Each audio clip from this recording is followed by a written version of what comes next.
detection. But as you can imagine, that's not very useful due to limitations of the database. Basically, you can get only exact matches with the MS1 spectra. But what you can do, you can fragment your molecule further, like you fragment into, let's say, fragment A and B, and then you collect fragment A and you fragment it once more time. And what you get tandem mass spectra or MSMS or MS2. You can do it further, and that gives you a great flexibility for further compound identification. So there are many approaches which facilitate work with LCMS or GCMS chromatographic data for analysis of complex samples, like plant or microbial samples. So as you can imagine, real-world chromatogram of plant extracts, it won't look like this. You will have some overlapping peaks, some co-eluding compounds and stuff like that, some chimeric peaks as well. So, and there are many, many softwares that are used to analyze this data in a smart and more or less automated way. So different software, let's say, operates on different types of data. So for example, if we speak about MZ, can combine LCMS data with other types of data like ion mobility and imaging. If you, by any chance, trying to find, well, maybe it's not the case for drugs, but if you're trying to find some volatile compounds, you will use GCMS, so you will use gas chromatography, not liquid chromatography, and it's highly recommended to use MS-dial in this case. And there's another very popular tool called Metabolism, which suggests like you can, except analyzing your chromatographic mass spectral data, you can analyze pathways. So let's imagine like you got your data, you process it, now you have this sort of perfected processed chromatogram. But what do you do after that? You would like to annotate what compounds are in there. Like it's not enough that there are just some peak at some MZ value. You want to know the structure. And I would say if we speak about metabolomics community, the tool of choice is CSI Finger ID, which is implemented in series, which is a pretty interesting tool in itself. So it uses very sophisticated multiple kernel learning combined with fragment, and they obtain, I would say, around 70% success rate in benchmarking data sets for annotation, and similar to the competition which Carol mentioned yesterday about protein folding, there is a competition called CASMI for small molecule identification. And each year they suggest new data sets and like new approaches appear that attempt to address this bottleneck into an analysis of mass spectral data. So what else you can do with spectral data? You can use, like, spectral data can be used as an additional tool in the replication. I would say that during maybe the last 5 years, the amount of spectral data available to the community and also the quality of these data grew very significantly. And if you look, for example, at the massive data set, there are like 30 million spectra. But again, not all of this data is annotated, but what you can use it for, you can run your samples using tools like MAST and see if people already basically measured this spectrum. If this spectra you measured is really new, or like there are 100 data sets in GNPS and people already know where it's from and what is it. So MAST basically uses a very similar approach to molecular similarity, but it uses spectral similarity. So it's cosine score. It's a web-based application, but you can also use, I think, API like to make batch queries and mine the public repositories of spectral data. Another immensely useful thing, which I would say became a standard in many of the works that utilize untargeted mass spectrometry to find new natural products, is GNPS molecular networking. Again, we have our sample, very complex sample. We run a bunch of tandem spectra, which are then clustered. Similarity between each spectra is calculated, and then we create a molecular network. It is actually very interesting to see how in the bioinformatics and chemoinformatics fields, like similar approaches are applied, especially if we're speaking about spectroscopic data, because it's sort of reversed of what we're used to in chemoinformatics. In chemoinformatics, we have structure and then we have some property. And here we have spectra and we get to everything from spectra. So why molecular networking is so cool? First of all, you can use it immediately on your data. For example, if you're analyzing several species of the same genus, you can construct molecular network, like common molecular network for all of them, and see which overlaps do they have, like in the products, in metabolites that they produce, which metabolites are unique for which plant. And then the next thing you can do, if you have some node, you can again query it against public data set and get some additional annotation.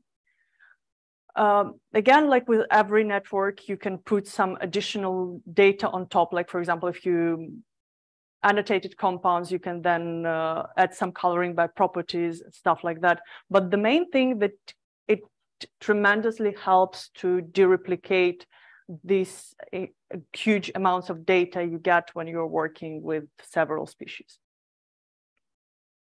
So another thing people are doing with the available spectral data is to prioritize extracts even before trying to annotate them. So the recent tool is called Inventor, and basically it's just something called priority score, which uses information on species, feature specificity. By feature, we mean here the chromatographic peak detected, then number of compounds reported in the literature, and so on, like class, how similar it is to the other spectra. And it is very, again, it's very useful because here user can define by themselves which factor they are more interested in. Are they more interested in similarity of this sample to other spectra? Do they want it to be more unique? Or are they interested in the literature component? Do they want there to be more or less information in the literature? So it is very well tunable and, again, very interesting approach to assess dereplication. So, and of course, if we speak about metabolomics and if we speak about increasing amounts of data, and if we speak about big amounts of data, of course, deep learning comes into the room and knocks on the door. So like I said, if we think about spectral data, we have this sort of inverse problem of molecular identification. And there are a variety of approaches. So, but I would say that maybe the most prominent of the recent ones is MS Novelist, which is created by the developers of Sirius, which basically generates structures de novo from mass spectra. So you don't need to search in spectral databases. You don't need to utilize the CSI finger ID to search in structural databases. You directly get your fingerprint, which is then turned into smiles and ranked by, let's say, probability of it being a correct structure. There are also quite interesting attempts to create a machine learning model that omits even the step of structure and goes directly into property. Like it would be amazing if you could take spectra, predict property, and like, okay, I need to isolate this thing. We can deal with the structure later. We can, I don't know, throw it in an MR. But I wouldn't say there is much success with that. However, the idea is very interesting. So, for example, there is this article which is still on bioRxiv of MS to probe a machine learning model that directly predicts chemical properties from mass spectrometry data. And here they also use like text-based model and utilize visualization to analyze spectral space and how it corresponds to FDA-approved drug space. So I would say the results are promising, but it's definitely not straightforward tool now to apply. Well, we'll see in a few years where it goes.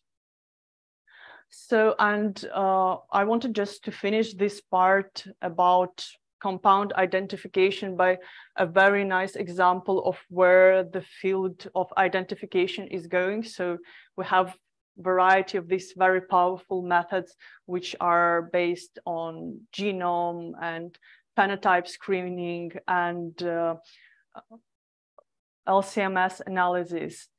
So what researchers have done in this article, they combined all of these into a single similarity network and enhanced it with the bioactive compound annotation. So basically, you have all power of these methods combined in one for natural products discovery.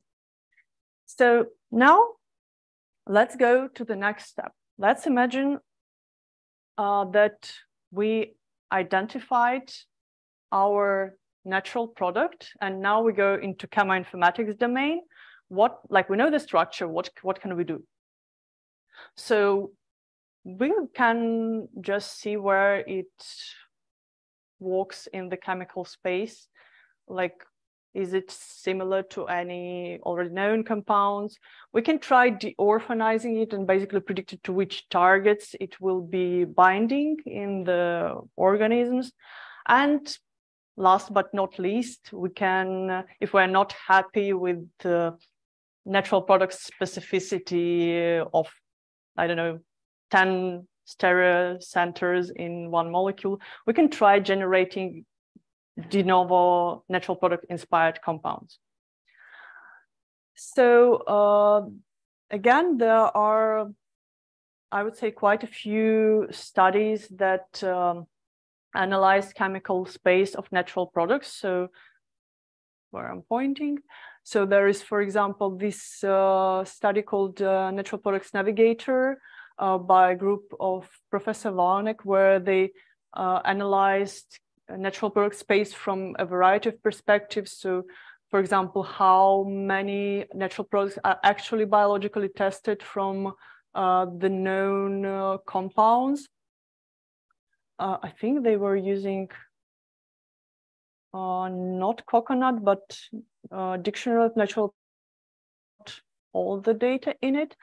So, but as you can see, like not tested natural products prevail, and they also analyzed like drug likeness and how favorable are the properties. And you can see also very interesting distribution. There are some regions with like super favorable properties despite the fact that it's natural products, and you have some probably doomed regions. And there is another approach if we speak about drug or natural product likeness by a group of Dr. Kirchmair, called NP-Scout, which allows visualization of natural product likeness of small molecules. So for example, if you're analyzing your molecule, you can directly see in the web interface which parts are more synthetic-like and which parts are more natural product-like. Another amazing thing you can do when you know the structure of natural products, you can go into scaffold identification for further structural modifications. So there is, of course, a tool called Scaffold Hunter, which is, I think, standalone Java-based. But again, in chemoinformatics nowadays, I don't think there is a thing you cannot find in RDKit. So you can directly use scaffolds method, or there are even scaffold networks already implemented in RDKit. And there are quite a few examples of studies where people utilize scaffold detection to create derivatives with more suitable properties, let's say, like in this study. So this scaffold from Cedron was identified. Cedron is just like small tree. I don't remember where it grows, but this scaffold was identified and further used to create some modification to create compound with putative like antiviral, antimicrobial properties. Next approach that can be applied, the identified natural products. So you can, of course, use pharmacophores and try to identify what is the mode of action of this natural product. So it can be both structure-based and ligand-based. So, and here is a very nice example of that from the paper of Dr. Lange. I really recommend to look into it if you want like more interesting stories about using scaffolds for natural products discovery. And it's example from this paper. So the idea was to identify new natural inhibitors of this protein and why such inhibitors are needed, because they can help treat this sleeping sickness disease, which is one of the neglected diseases in Africa. The pipeline was pretty straightforward. Like there were more than 4,000 natural products from this database, some 3D structures for the ligand bound to this protein. People created pharmacophore models using MOE, done some docking, done some experimental testing, and were very successful, uncovering 5 compounds with more than 50% inhibition at 50 micromolar. So, and if we look into natural product screening further, there are even more examples. And I'm again citing here Dr. Kirchmair, who will be giving presentation, I think, after me. Here are examples of natural products and natural products derived drugs obtained using a variety of chemoinformatics method. So like 3D molecular shape-based screening, combining of pharmacophores and shape-based screening. For rubraxantone, it was just docking. For this compound, it was again pharmacophores. As you can see, mostly for natural product screening, the accent shifts towards pharmacophores, docking, combining docking with molecular dynamics sometimes. I can say from what I saw, there are fewer purely machine learning models, and they are frequently, I would say many of them are built on insufficient amounts of data using improper validation. But This study is actually quite interesting. So they used Gaussian process model for this peroxisome proliferator activated receptors, and were able to identify this derivative. Okay, that sounds nice. So we are able to apply screening, chemical space analysis. What else we can do? We can do, of course, de novo design. And there were a variety of approaches, I would say, like the diversity-oriented synthesis is just an approach where you attempt to make your generated structure as different as possible. But biology-oriented synthesis, you attempt to make them not as different as possible, but to optimize them in the regard of activity as much as possible. So I think these two approaches are not very much used now, at least when we are talking about computational studies. This approach, I think it's still used, but it was created like in 2020. And it is very well defined. So it deterministically defines a set of rules considering compound synthetic accessibility and some established reaction principles. So it's very straightforward, easy to use, and gives quite nice results, I would say. And of course, again, we are speaking about structure generation. Deep neural networks knock on the door, and there are just a variety of approaches. And again, I point you towards this excellent paper to take a deeper look here, just some examples of the molecules that were de novo designed, inspired by natural products. Again, for further reading, you can grab this volume of molecular informatics, which is completely dedicated to natural products, and have a happy reading.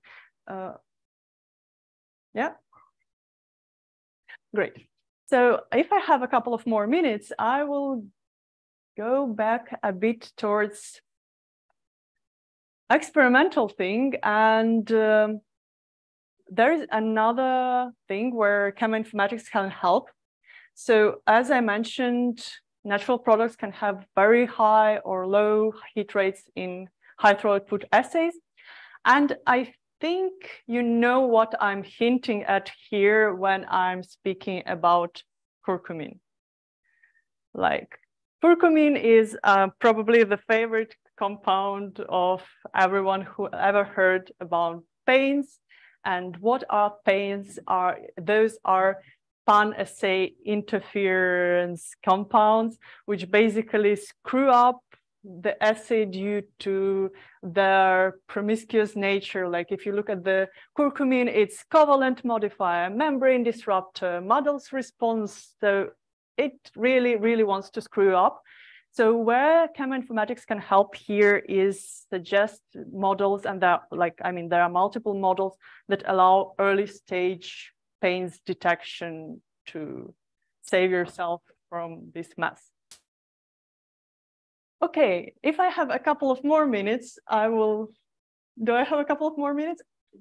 2 minutes. Okay, it's not that related now to computational drug design. It's just super cool, and I wanted to mention it. So after we employed our computational tools, we have a compound, amazing, but we really, really need, if it's a drug, we want to produce some amount of the drug. And there was a huge problem with Taxol, which is a very popular cancer drug, because at some moment it happened, oh, we don't have enough trees anymore. So what should we do? Synthesis is quite infeasible. So if you try direct synthesis, it's like gazillion steps and you have 12 milligrams of Taxol. So after long efforts, this group were able to create sort of semi-synthesis from completely, not from completely different, like from brother tree of other species. And as of 2017, already like almost 3,000 kilograms were produced. So you can take a look at this later. So it's one thing that people can do to tackle insufficient resources. And the second thing is even cooler in my opinion.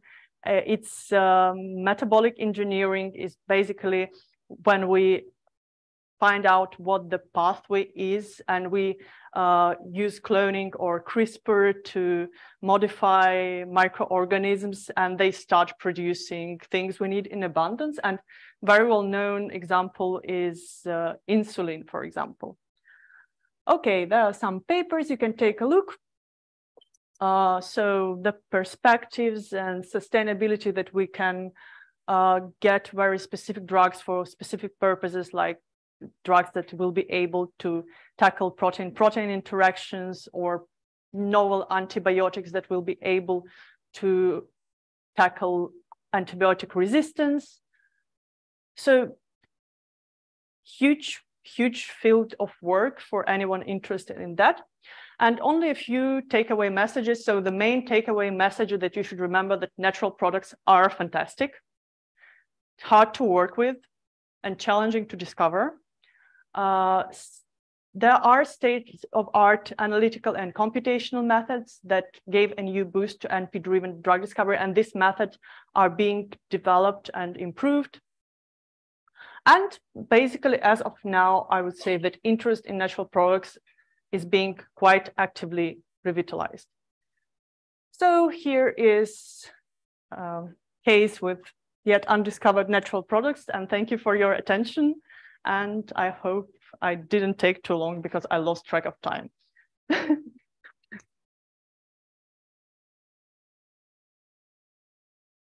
questions from the audience? Yeah, we can spend a couple more minutes. Are there some questions in Zoom now? No? Yeah, I can ask some questions. So, natural products for a long time, it has been the domain of the big shots of total synthesis, as you showed, making 10 milligrams of some really nice, complicated product. So what do you think today and in the future is going to be the role of total synthesis in new and better natural products? Honestly, I'm very far away from synthesis, but I think if we speak about modern advances in chemical synthesis, there are also some very cool things happening, like click chemistry or like two-phase catalysis and stuff. And I mean, I didn't analyze the recent publications deeply, but I mean, there are quite publications, lots of publications that attempt to apply click chemistry in natural product synthesis.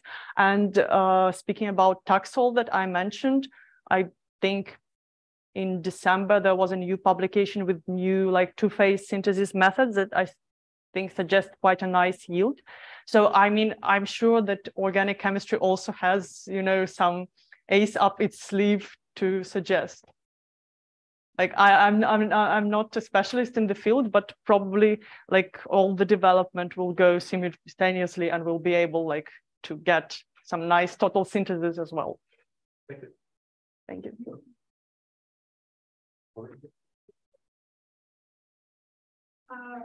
Like from the domestic classes, I went with the idea that natural products, the plant and so on, they're powerful because there are so many compounds inside of them, and they work together against some, like, to treat the person. And the question is, when you think about natural products, should you think about some complex of molecules, or like one molecule can be as powerful as synthetic molecule? That's actually a very nice question, because it's a big question when you are analyzing, for example, a plant extract. So if the results you're getting sort of modeled by synergistic interaction of compounds in this extract, or maybe they're like downgraded by the interaction of compounds. But I wouldn't say that there is much development in that direction, because extracts are, from what I know, really, really hard to standardize and utilize directly as drugs. But I mean, you're right. It's quite possible that in some cases it's not a single compound interaction, but a mixture of compounds.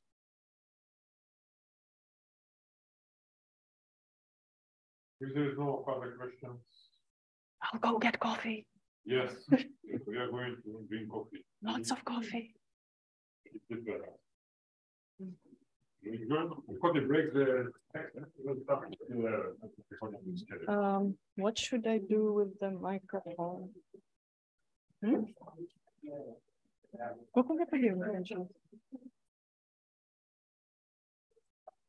Я уложилась?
Thanks.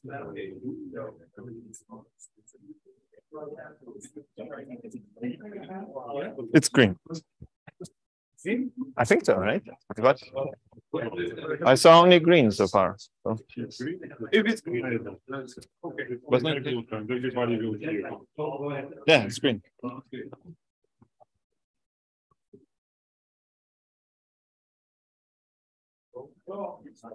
So I think we are. So we can start with the presentation of Johannes Kirchmair, Vienna University. So please start. Yeah, thanks very much for giving me the opportunity to tell you or show you a little bit about how to predict metabolism in silico. And I'm very grateful for the previous two speakers who did already a lot of foundation work on did a very, very nice introductions already to context of metabolism, metabolomics, natural products, and so this is really helpful here already. Before I start, first of all, the slides are distributed, so they are available. Secondly, the slides contain a lot of text for the reason that you could use them later as a reference. So don't try to read everything. Ideally, focus on me and use the slides for later. Okay, so just to give you a little bit of a background, the group in Vienna, we have been building up since 2020, and it's going now actually very well. So it's a very international group of people, as you can see. And I've also received very nice funding for several public funding bodies and from companies. And what we actually do is we focus on the development and application of computational methods for early drug discovery. So we work mainly in a problem-oriented way. And this just happened by a tradition, basically, because there's so many scientists at our department or the departments that we were working previously that have like real-life problems. Like, for example, coming back to the previous talk, there are pharmacognosists in our department. They identify interesting plants or mixtures, and we should we want to guide them towards how to use these plant components in therapy. So basically, what could be the potential targets? That's just one of the many possible applications. So we have large natural product libraries and also synthetic compound libraries. Then we prepare them. We also develop some methods to prepare these properly for screening in three-dimensional space. Then we use whatever tools we need and whatever approaches we need to ideally also take into account protein structures. This is not a must. This is, of course, not essential, but it's a nice thing to have if possible. A lot of protein structural modeling, homology modeling, and so on to perform virtual screening, which hopefully leads us to the identification of bioactive compounds. I would say, depending on how challenging the task is, on average, we have a success rate of, I would say, 3 to 4 out of 5 cases. You find really nice molecules at reasonable cost, right? Because we're always constrained by, university budget. So usually we need to bet on like 20, 40, or maximum of 60 compounds that we can test. Then we have these nice compounds and we start to generate structure-activity relationships, to derive those structure-activity relationships, and then guide our fellow colleagues and researchers optimize these compounds with respect to certain properties, for example, the target spectrum, also metabolism, absorption, distribution, excretion, as you have already previously heard a little bit how important these things are. And today we will focus on, from all these slides, I will focus only on this single letter here, the character M, metabolism prediction. So metabolism prediction is an enormously important field. It has gained a lot of attention, I would say, in the last decade, because researchers realized that if we don't take care of metabolism early, then there's a high risk that we will fail eventually. So if you think back like 15 years or so, there was a substantial failure rate in pharmaceutical industry related to metabolism, simply because the problem was just, postponed for it to be somebody else's problem in a development. Kicked in as a problem, and nowadays this has this approach to drug discovery has shifted fundamentally. So now all these parameters like metabolism is already investigated very early, like in the first or second year already of the drug discovery phase. So nowadays the failure rate related to metabolism is very, very low, because there's computational methods in place, in silico, in vitro methods, and in vivo methods in place. So metabolism is not just a bad thing, not at all.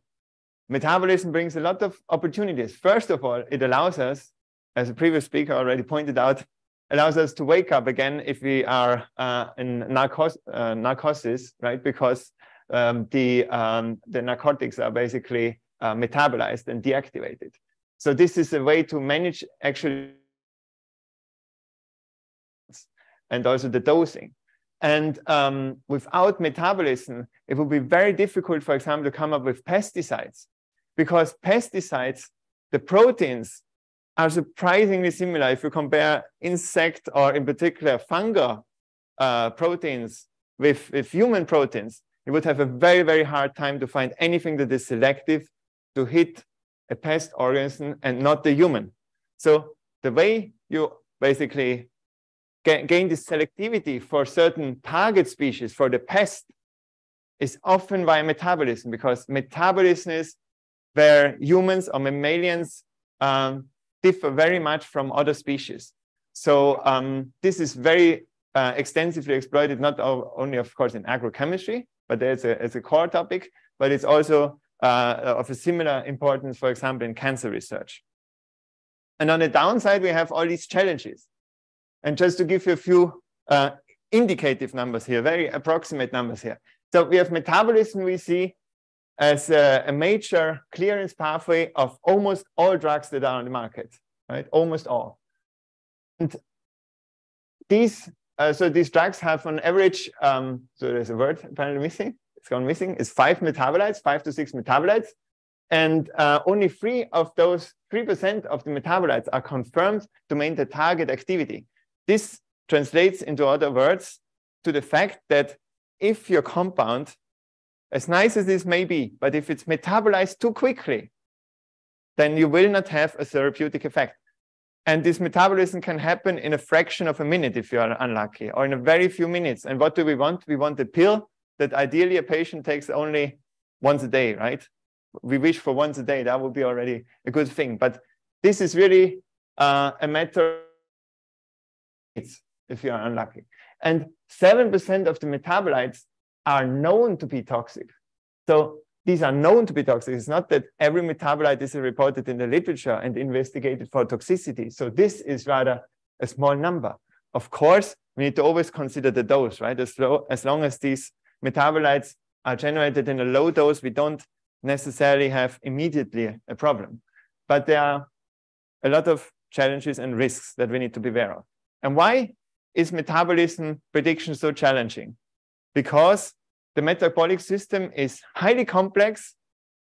It differs between individuals. It differs also over lifetime and depending on lifestyle. And it's adaptive. So we have very diverse enzyme families, the most important ones being the cytochrome P450s. In fact, 10 years ago, one could say almost all research was entirely focused on cytochrome P450s. This has changed a bit because people have realized, okay, so this is the enzyme family that produces most of the toxic compounds, but we don't only have a problem with toxicity, we have also the problem of toxicity, of efficacy, because our metabolites are often produced very quickly. And in particular, if the metabolites are very hydrophilic, and that's the whole point of metabolism, if you have metabolites that are hydrophilic, they are excreted easily via the kidney, very quickly. And you see that, so this is somehow which shows you the importance of the different types of enzymes during metabolism. This is the first generation of metabolites. So this is basically you apply a parent compound, and the parent compound is transformed into the first generation of metabolites. And these children get another generation of metabolites. So the children's, right? So we have the parent compound, the drug, and then we have up to 3 generations of metabolites. And why are those 3 so important? Because industry knows, so from industry data, we know that up to the 3rd generation of metabolites may be formed at concentrations that are relevant to physiology and or toxicity, right? So basically, if you develop a new drug, you need, in the worst case, understand your metabolites down to the 3rd generation. And this can be a combinatorial problem, a combinatorial explosion problem, because guessing the 1st generation of metabolites may be easy, but guessing the many possible metabolites that can come from the metabolites and so on, you get the tree, and this tree has too many branches. And this is a fundamental challenge to drug discovery. And so in the worst case, basically, what can happen to industries that they realize that the metabolite is formed in high concentrations. And at high concentration, what do they need to do? Basically, they need to understand the toxicity of the compound. Now, what do you need to do to understand the toxicity of compound? You need to synthesize it and test it in anima. Unfortunately, animals need to be exposed to rather high doses of the compound, and you need to synthesize it. Now, the problem is the metabolite is a product of enzymatic reactions. It's not the normal wet lab organic chemistry that you have. So these metabolites can be very, very difficult to access. So there's a lot of money going into basically producing these metabolites to be able to understand them. So that's just one of the challenges. Now, of course, then you have these inter and individual factors, which can, are different between individuals or over the time of life. Then what is weakly understood yet is that you have this very complex synergistic collaboration of transporters. For example, metabolites of cytochrome P450s may be more susceptible to active transport via some transporters such as PGP. And what is still very weakly understood is the role of the gut microbiota in metabolism, but they, of course, play a very substantial role. Now, if we think about how could we predict metabolism, one of the most obvious things to do is, I guess, is to look at the structures, right? To look at, in particular, here we have the example of cytochrome P450 structures. Now, by evolution, these proteins, or some of these isozymes, they are really, they are optimized to basically being something like omnivores, right? So basically, what the cytochrome P450 is a defense mechanism of the body, which implies that the enzyme needs to be designed in a way that if the organism is exposed to an unknown chemical, right? This is what we want to defend from an unknown chemical, a xenobiotic. This needs to be able to bind, and this xenobiotic needs to be metabolized. And this is exactly the property of the cytochromes. Many of the cytochromes of the cytochrome P450 enzyme, they are like a sponge, right? So like cytochrome P450 3A4, this is the most evil protein you can think of, because it can adapt its binding site by a factor of more than 2, right? The volume. So it can just be very small if it binds small molecules, or it can be very large if it binds large molecules. And And this basically shows you the shapes of the binding site.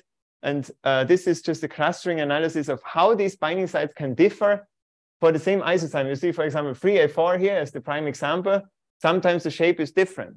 Now I need to tell you, this clustering is derived from apostructures. So we don't even have the induced fit effect here. So basically, this means the 3A4 can look different depending on the crystallization conditions, right? So even then we have already these changes in the binding site shape and volume. And you see this also from the crystal structure. So if you have something bound like something small like this methyropon here, what is basically this helix is bound or is looking towards the active site, much more into the active site than if something large is bound like the erythromycin. So even though nowadays we have PDBs, crystal structures available for almost all relevant xenobiotics metabolizing compounds, enzymes, we are still far away from basically being able to represent the conformational space in a way that we can really cover the space that is relevant to understand ligand binding. When I was working at BASF, I can tell you, we had examples of compounds that we knew they were metabolized by cytochromes, but we had no chance, not even, with a lot of fantasy, to match them to the binding site of the X-ray structures. It's just, they are just much, much bigger, and there's such a substantial induced fit effect. And yeah, so this is very, very difficult, and this limits the application of structure-based methods. Now, the problem is we can have this toxicity related to certain structural features. So, for example, thiophene was something that came up as a structural feature, as basically an alert for toxicity. So this thiophene did do a lot of bad things during the development or after the launch of drugs. So lots of the drugs failed because of the thiophene. And the thiophene has the problem that it can be oxidized and become activated, and then directly either bind to the cytochrome P450 or to glutathione and deplete the glutathione levels. And if the glutathione level, which is like the chemical police of the body, okay, so if this is reduced for a fraction, that's not a problem. But if you go below a certain limit, you have no chemical defense of your body against other xenobiotics anymore, and then you are susceptible to toxic effects generated by any other reactive compounds. Now, there are, of course, always exceptions. One of the exceptions being tiotropium bromide. This is still applied as a drug. The only difference to the drugs that we saw before and many other examples is the dose, right? So this one is only takes only like about 18 milligram a day. And for this one, we don't see these side effects so clearly. So, and another problem is drug-drug interactions. So the drug interactions, these are defined as changes in the concentration of a compound, independence of another compound, related mainly to metabolism. And we speak about drug-drug interactions when the expected concentration is about 10-fold higher or lower by the acting of another compound. And one of the very famous examples of when these things went wrong because of drug-drug interactions is myphrediol, which is which there's a lot of money went into this development of this molecule, and it actually looked very good. It looks like a blockbuster drug, but then it was found that it actually can inhibit cytochrome P450 3A4, so basically the most important drug metabolizing cytochrome P450 very potently, where so 70% of the activity is lost during the first minute of incubation. And that was basically the death of this drug. So prior to now shifting to the in silico methods, I just wanted to show you what alternatives are out there. So nowadays, we have an unprecedented variety in vitro and in vivo methods out there to to understand metabolism. So basically, from an analytical point of view and from a methods point of view, everything is out there to really study metabolism in detail. This starts from very simple biochemical assays to also microsomal incubation, so basically parts of cells or cell fractions. We can also have, if we suspect, for example, that there's reactive metabolites formed, we can try to trap them specifically to search for these reactive metabolites. And what industry tries to long for as early as possible, as quickly as possible, are the hepatocytes, because the hepatocytes are by far the most informative in vitro systems. And only then, if you have basically exploited all that, you will still need to go to the animal model. And the problem being, like with all the animal tests, is you cannot directly relate from one species to human, right? So you need to always look into multiple species and then add some safety margin, and then you can rest fairly assured that the compound is safely applicable to humans. So if we want to predict metabolism in silico, what we actually would need, so basically if we want to simulate and predict metabolism, then we would actually need to cover at least all these effects that I mentioned here. We would first need to understand whether the compound is actually soluble, where it is distributed, basically whether it can actually ever reach the binding site of the metabolizing enzyme, the cytochrome P450 or any other enzyme. And then we need to understand whether this ligand is oriented in the binding site in a way that it can actually be, transformed, undergo a enzymatic reaction. And then what we would, of course, need to know are reaction rates, because we want to understand what is the concentration, because the concentration, it depends on basically the toxic effects or also the therapeutic effects. They depend on the concentration, of course, of the compound being formed. And then once we understand this, only then we could actually of whether these metabolites are toxic and what other effects they have on the organism. And the reality where we are at the moment with these computation methods is that we are not entirely there yet. So the interesting thing about metabolism prediction is that it's so complex that any method, any computation method that has been used in chemoinformatics or related fields and computer-aided drug design, they have been also employed to drug metabolism prediction. The problem is we cannot, there's no system yet that connects all the pieces. So we are good in understanding individual aspects, but they're all of them together. So there's a lot going into structure-based approaches if we want to understand, for example, enzyme structure, function, mechanism, also going into quantum chemical calculations and molecular dynamics simulations. Then where we have verified the interaction to basically assess whether a molecule interacts with a certain metabolizing enzyme.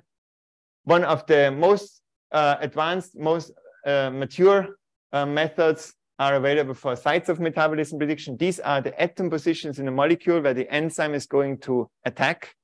These are extremely valuable to know, because once a medicinal chemist can pinpoint these atom positions in the molecule, then they have usually a very good idea of what the metabolites will look like. Then we can predict the metabolites with some accuracy. I will show you this a bit later.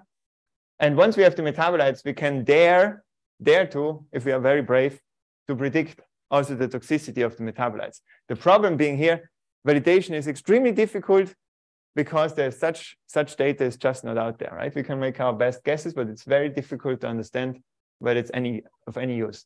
And the white sheet here is really the biotransformation rates. Biotransformation rates we can predict at best for a congeneric series of compounds, for compounds of specific interest, but there's no such thing as global models that give us global answers to that.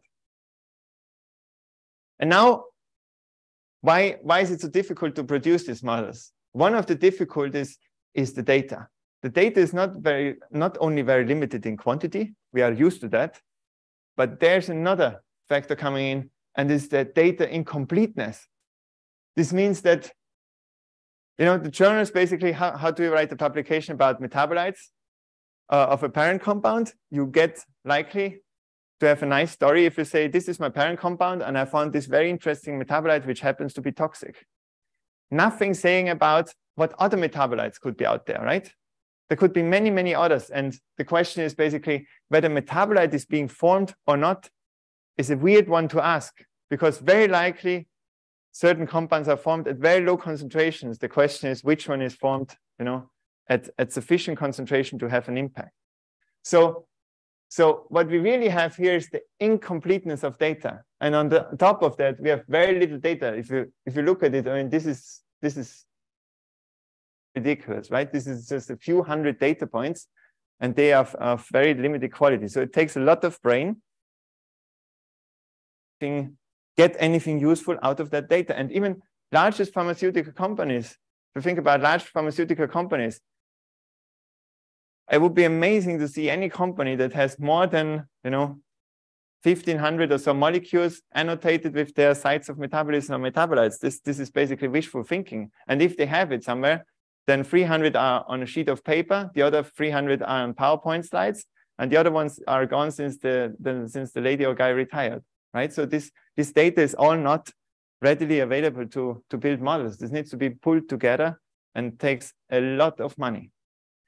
So not now to entirely discourage you about all of this, we can actually do a lot of useful stuff with computational approaches, also with small data. In data limited regimes. And one area where computational approaches can make a contribution is classification. For example, the question, I have this molecule of interest, will it bind to a certain enzyme, certain cytochrome P450 or not? This can be very relevant to understand, first of all, the stability of the compound, and secondly also, if a second compound that is co-administered can cause drug-drug interactions. The drug-drug interactions, they are a problem. If you had a patient where you apply two compounds, one knocks out this cytochrome, and the other compound is metabolized only via this cytochrome. So this is the problem. The problem is if the metabolism of one molecule depends on mainly one isozyme, right? And if you knock this out with a second isozyme, then you have a huge peak in the concentration of the compound, and then you have all different kinds of side effects that you need to deal with. And now what you see on many slides coming are these tables, and please don't try to read them. This is for reference at home. So if you ever are running into the question, you know, I want to actually know what is my compound doing, then you can go back to these slides and have a look.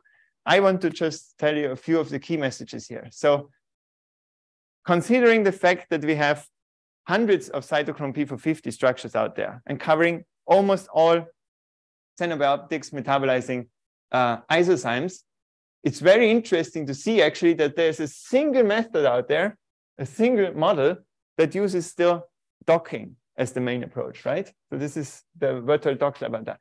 All the others are based on some kind of machine learning approaches. And this is simply the reason, just referring to the previous talk, most of these the structure activity relationships, most of these interactions, these are nonlinear properties, right? And we need to model them. These are very complex relationships, and we need algorithms that can depict this complexity.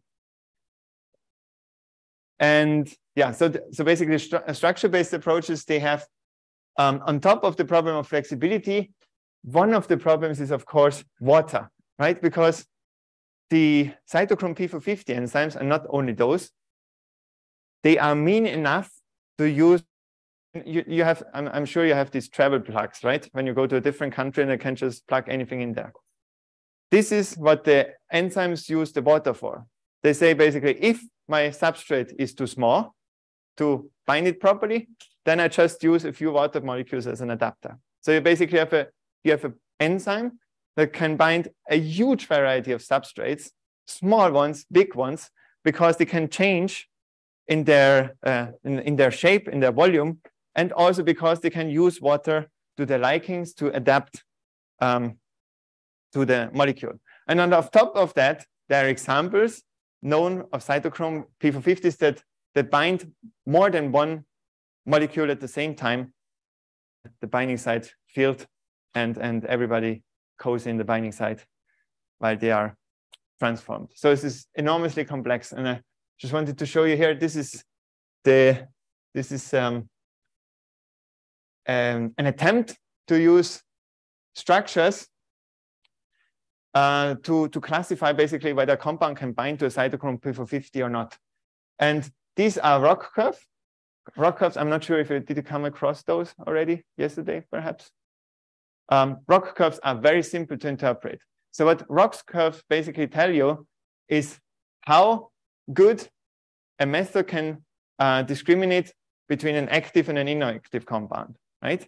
So if you give a model 100 molecules and say, put the active molecules, let's see if you can identify the active molecules and rank them early in the hit list. Then this is basically reflected in this graph, and you can think about it in a very simple way.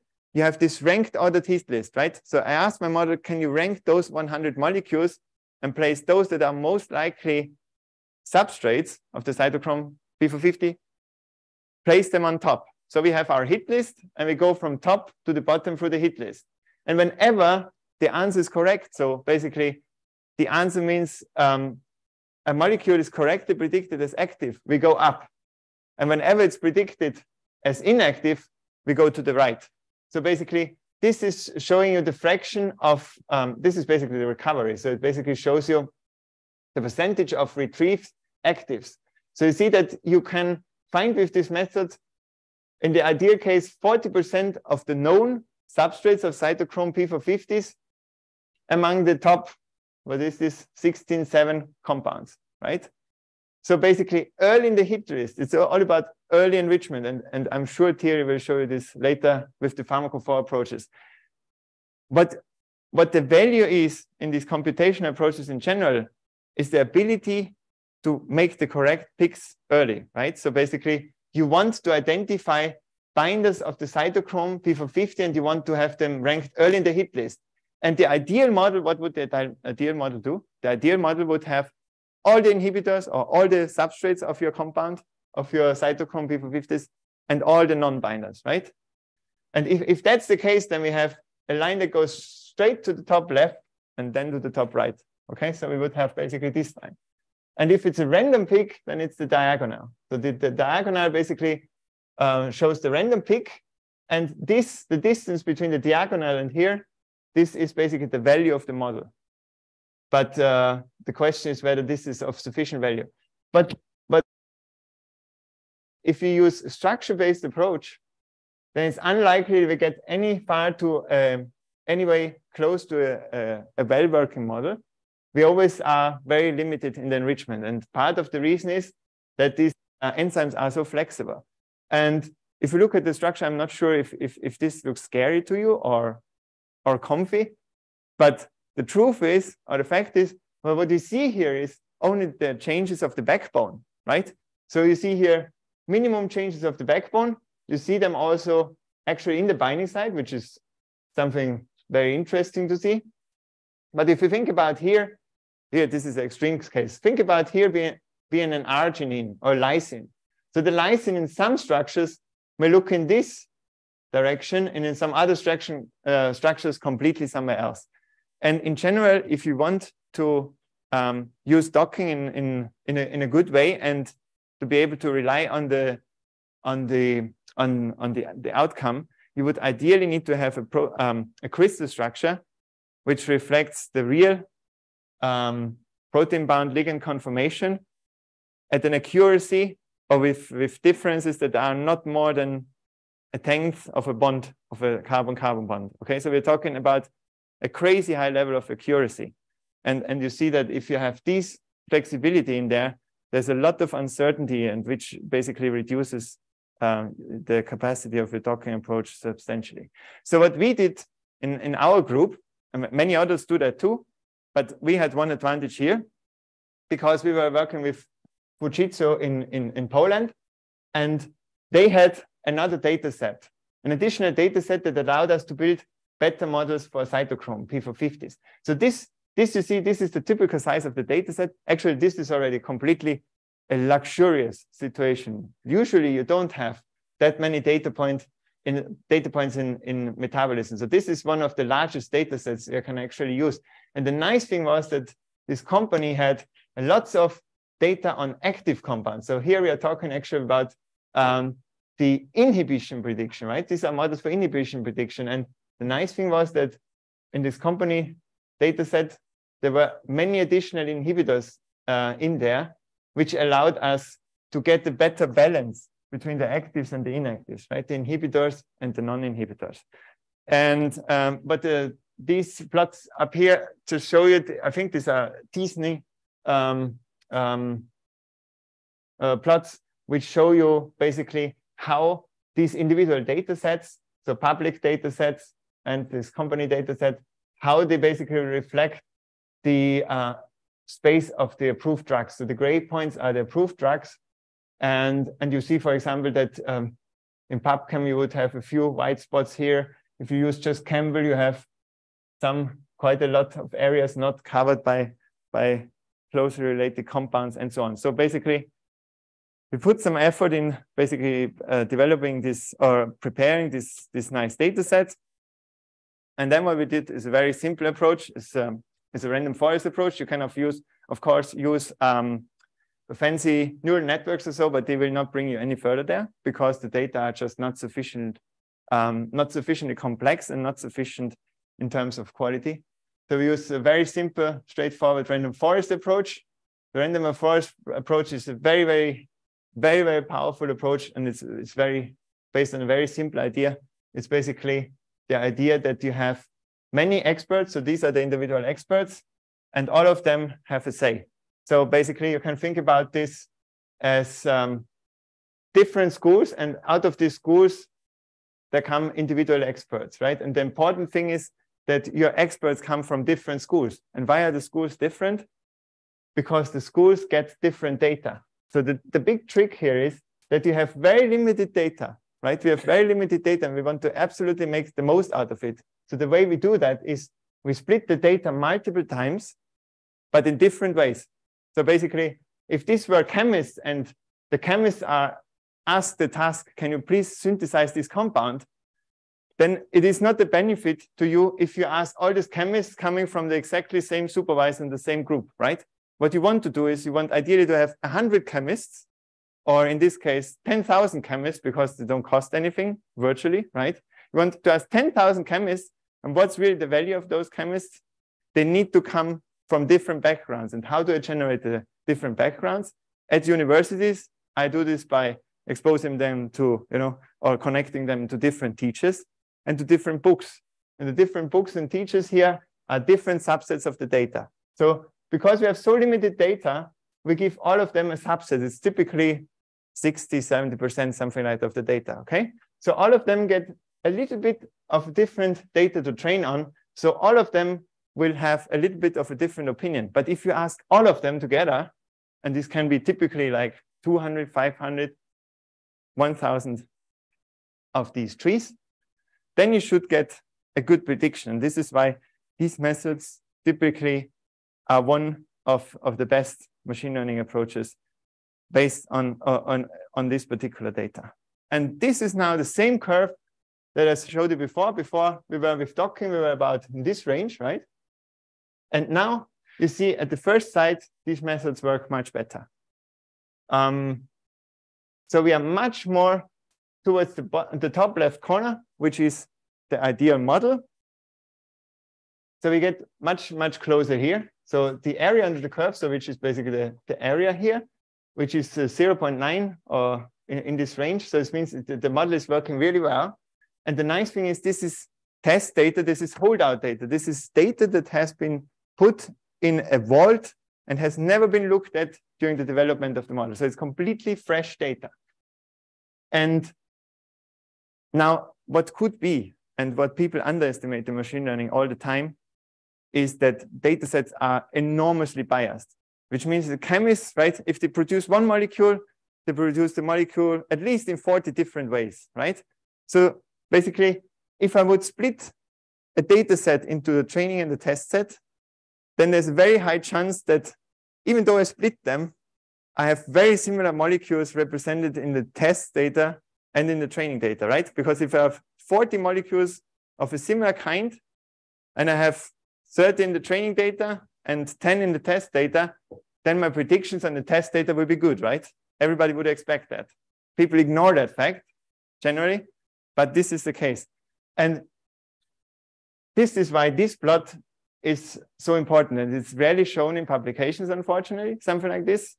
It's rather rare, that people really show the prediction success as a function of the similarity between the test and the training data. So this means basically, we have the test set. This is the test set. And in this test set, there are molecules that are very, very similar to the training data, to at least one molecule in the training data. And there are molecules that have not a single structure-related compound in the training data. So these are really the tough nuts.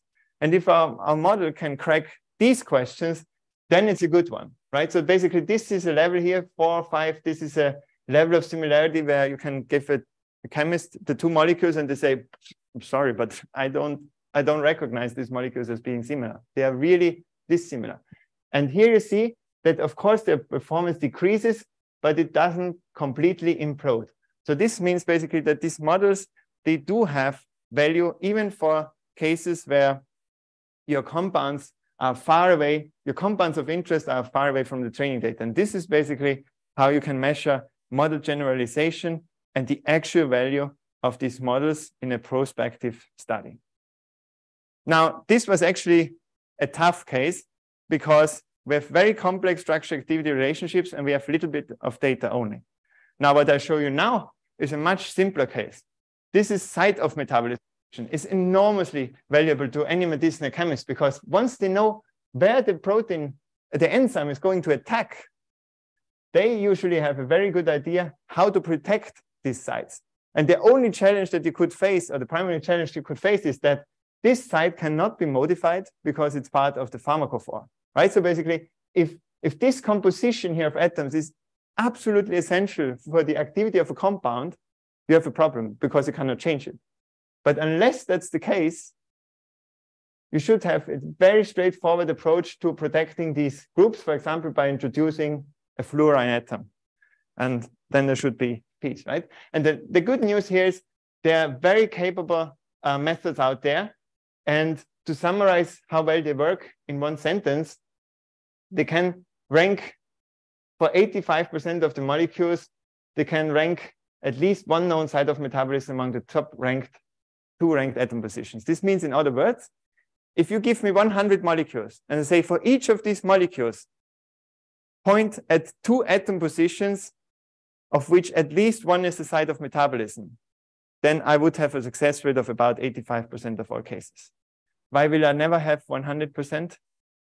Because I can test only on measured data and the measured data is incomplete. So many of these true predictions, right, of the correct predictions are actually not identified as such because in my validation set, in my test set, I don't have the metabolites recorded because nobody recorded them, right? So this is a conservative estimate.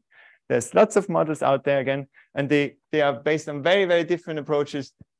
Some on reactivity models, on molecular interaction fields, and most nowadays are actually based on, so we have also structure-based approaches. I just want to skip this a bit and show you one, which is from Martin Sicho from Prague. He did together during his internship in our Hamburg then, he developed a very, very nice model for site of metabolism prediction, fame-free. And we have been developing this since a long time already.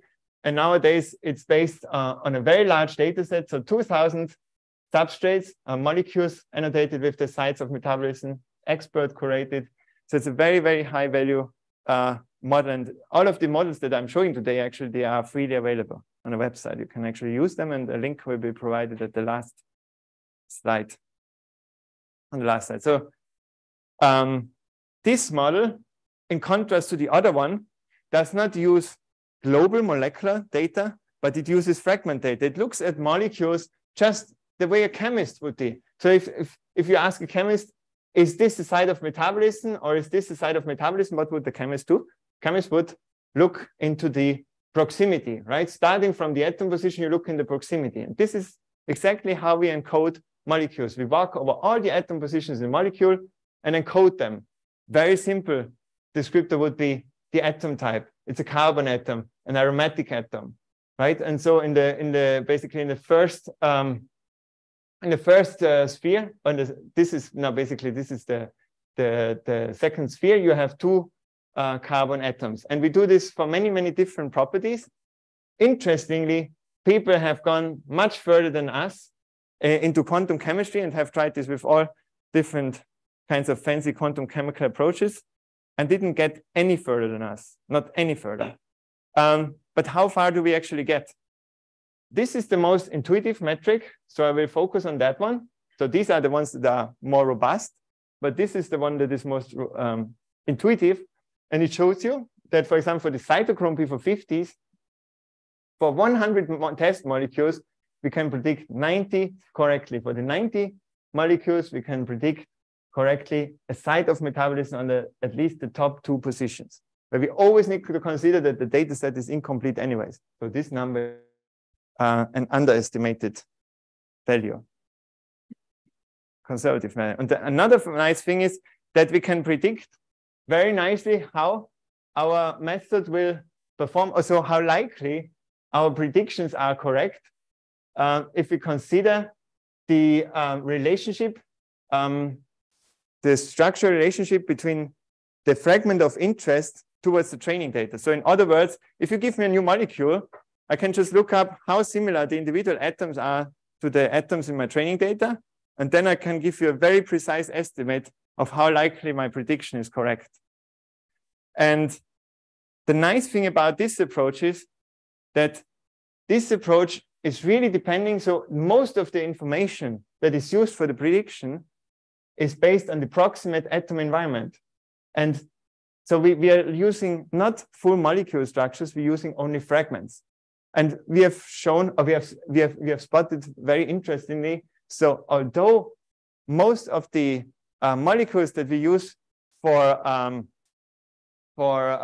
training the model, they are all of origin, or most of them. Right? But if you apply them to natural products, they work just equally well, because natural products, they look on a global scale, they look very different. They may look very different from the synthetic organic compounds, but on a small scale, like these fragments, they are much more redundant if we look actually at the fragments. And this is why this method works so well. And just for fun, I tried this once with imatinib. And I was very surprised to see how clear the predictions are. So these are the probability of the atoms being a site of metabolism. And you see, so these are basically the predicted sites of metabolism. And I checked the literature and I could confirm every single one of them. And then other nice thing was that there was not a single false positive hit. What you see is nice about this model is that those atoms that are labile, they have clearly a high probability, and those that are stable have clearly a low probability, right? This is really a lot of value. And there you see basically the average distance to the training data. So you see that this, they are somehow closely structurally related. And the fact is that you have only an atom environments, which are simply much more redundant among data than the global models. And I have now only a few minutes left in which I wanted to just extrapolate from that or go one step further and tell you the story about how then to predict the metabolite structures. Because in fact, if you give a chemist and point them, you know, this is gonna be the site of metabolism, then the chemist will say, okay, N dealkylation. And in most of the cases is correct, but in 10% of the cases it's extremely hard. And of course, where you want to have site of metabolism prediction automated is if you want to upscale anything, if you want to, for example, optimize compounds. So it's a very high value to also have computation methods available that allow you to actually predict the structures of the metabolites. One big application is like we saw previously, is like metabolomics, where you really want to basically correlate or basically match predicted metabolites with experimental data. And worked was basically to use the parent compound and apply dictionaries of rules. So there was a substantial number of experts who basically was reading the literature every week. And every time they come about some, new thing like, oh, this is a new structure, this is a new biotransformation. I didn't come across that one. Oh, or lately I came across that 3 times. So they, adjust this dictionary and prioritize the rules. And if you like structural alerts, does somebody know structural alerts, toxicity, structural alerts? So it's basically the toxicologists, they work the same way. They basically say, look, now we had 5 times the thiophene and it was bad. So we make a rule, if thiophene, then compound bad, okay? The problem is, the more literature you read, the more of these rules you will get. So we'll end up with many rules that can be applied to many atom positions. And that's the same case. You get a very high recovery. So you basically find everything. But at the end, what does it help you if everything is toxic? Everything is metabolized and every metabolite is possible, right? So we easily can reach that point. But the problem is the selectivity, right? And the existing methods, what they do, like industry-leading methods that like everybody is applying, they are still fairly much relying on these dictionaries. So basically you have this compound and you run over this compound with all your rules and you say like, if there's a pyridine, then this is going to happen. And if there's a thiophene, the monitor will explode. So the problem is that even in particular, if you look then at more generations of metabolites, 2, 3 generations, then what can happen with these programs is that, some scientist comes to you and say, can you please predict the metabolites? And say, yeah, sure, no problem. Wait for half an hour. And then you come with a PDF, which has like 200 pages. And on each page, there are 5 metabolites. And then, of course, the scientist says, thanks, that's great help. Is there any sorting in there? No, it's random. It's just page numbers. Ignore them. This is the situation we are in at the moment. And there's lots of research now going into not only predicting these metabolites, which is a really easy task, but also somehow sorting them. And one way to sort them is to basically apply these reaction rules and then rank the compounds based on the likelihood of an atom being a site of metabolism, right? So basically to get some ranking. And now I'll show you where the leading methods are at the moment. We have again the same trick. It's the same ROC curve. The ideal model will be in the top left. And what it means is basically, yes, we do get some ranking, right? So at the top of our predicted metabolites, we have more that are actually experimentally observed. But the curve is not steep enough yet. And you see this. So basically, we can recover 70%, or the range of 70% of the known metabolites. So we get actually a huge part of the knowledge correct. But the problem is, look, the precision is really awful. So look, these are the number of metabolites that are predicted for the data set. Unfortunately, I don't remember exactly how. I think that maybe like 40 compounds. And these 40 compounds produced 1,700 or 800 of the metabolites. So we have a huge problem here that we can predict very nicely metabolites, but we don't know which ones are the relevant ones. This is where we are at the moment. And I think with this, it's a good point in time to conclude. This is one story that I can just tell you in one word or in one sentence. But we also try this, of course, to say, okay, so toxicity, right? Many of the metabolites are toxic. And we have a problem with predicting toxicity. So, of course, what the obvious thing to do is we could predict metabolites and take them into account in toxicity prediction. And we tried this in many, many different ways. There were like 200 slides that I just skipped. And the result of that is that the metabolism prediction is still not sufficiently accurate to allow to actually give it a substantial benefit in toxicity prediction.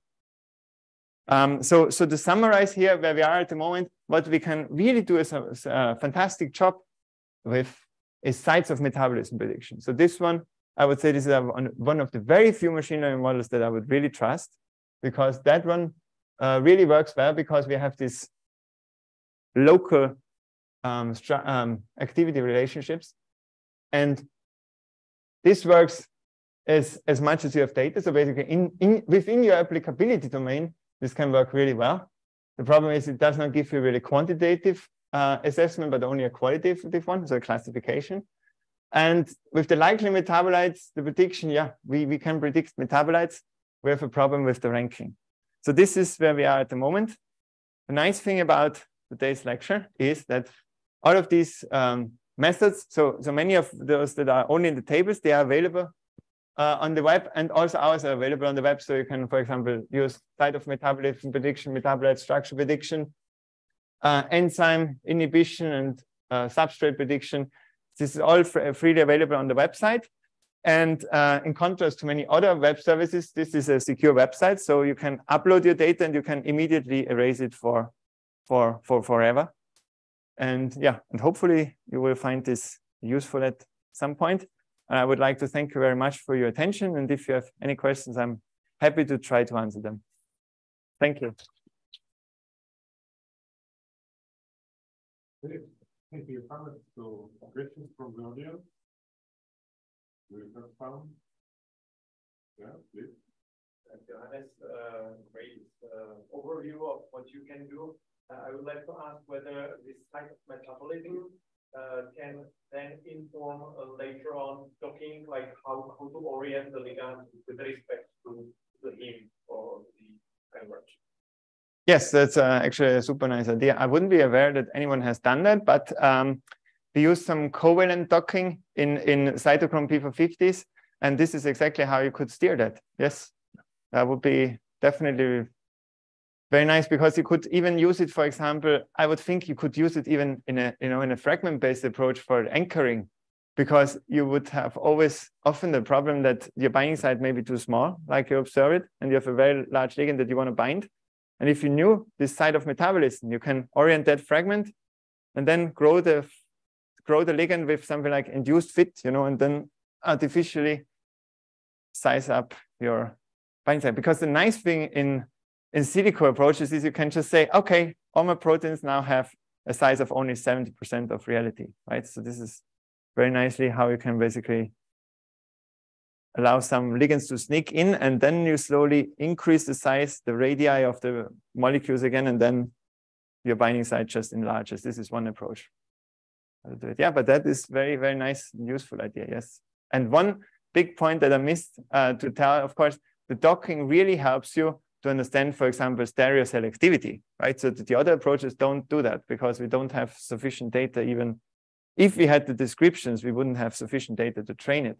But docking, as soon as you are really interested in one specific compound and in the interaction with the molecule, then it can be very, very useful. It's just not a global approach where you say, let's plug in a molecule and we will surely have the right answer. This is not going to happen. But as soon as you have an interest in one particular molecule, in particular, if you combine it also with molecular dynamic simulations, then these are enormously good tools, yeah, of enormous value. I have a question as well, and it's a little bit in line with Martin's question. It's about the structure-based underlying thing that's happening there as well. So the cofactor there is this iron-based species, and that means that actually what's happening there is not just normal binding. It's chemical reaction, and not only one as we know it from the textbooks, but it's single electron transfer. So it's actually quite complicated radical chemistry. So what I wanted to say about this is that I think this is one of the reasons why modeling it is actually a very huge challenge, because you don't only mix, but you actually have discrete reaction stages. Yes. And what this means is that the reason why maybe these machine learning models, these simple random forest and so on, as SVM-based models and so on, perform better, is because they are more general and they capture something underlying that the structure-based approach doesn't capture. And this means that your models maybe have some kind of underlying idea of oxidation. Yes. And this means, do you think it's possible to maybe use this type of models, for example, to do predict sites of oxidation, not for metabolite prediction, but for example, if I want to do preparative chemistry, and I want to have, I want to have my hydroxy introduced specifically there. You think this is a possibility? Yeah, I think this is even applied. So in all terms of in chemistry, in synthetic or organic chemistry, but also of course in enzyme in biotechnology basically. And I'm really saddened that I didn't point this out because you're totally right. You totally get it right, and I missed it just for the sake of time. 90% of the information comes from the chemical reactivity. So if you want to predict the sites of metabolism, 90% of the information is in the chemical reactivity, as you implied with your question. And only 10% of it comes from the structure because the enzyme can just, accommodate anything. And I was a very nice guy who passed away, unfortunately, very much too early, Patrick Reitberg. And he was the pioneer, basically, who drove these approaches. And nowadays, this is still one of the best models. And this best model, one of these best models is built. So he basically did all these DFT calculations with this very abstract representation of a cytochrome. You see, he wisely did not even care about the protein. The truth being that the computational methods, the computational capacity would not have been sufficient. So what he did is basically looked into 300 structures and calculated the hydrogen abstraction energies, which are basically the defining energy barrier in the cytochrome P450, in most cytochrome P450 reactions. And then he built something like a lookup table, a telephone book. And what you can do is you can draw a molecule. The molecule is then fragmented and matched with these 300 or so rules. And from this, you get a very quick and very good ranking, actually, of sites of metabolism. And only 10% of the information in there is actually steric accessibility. So he doesn't even consider the protein, but he says, like, basically, if it's at the terminus of a molecule, at the most exposed atom positions, then it's a higher likelihood as if I'm, somewhere in the middle of the protein. But yeah, totally right. Yes. Great. Thank you. Yeah. Thanks. We have questions from you. One. Yeah.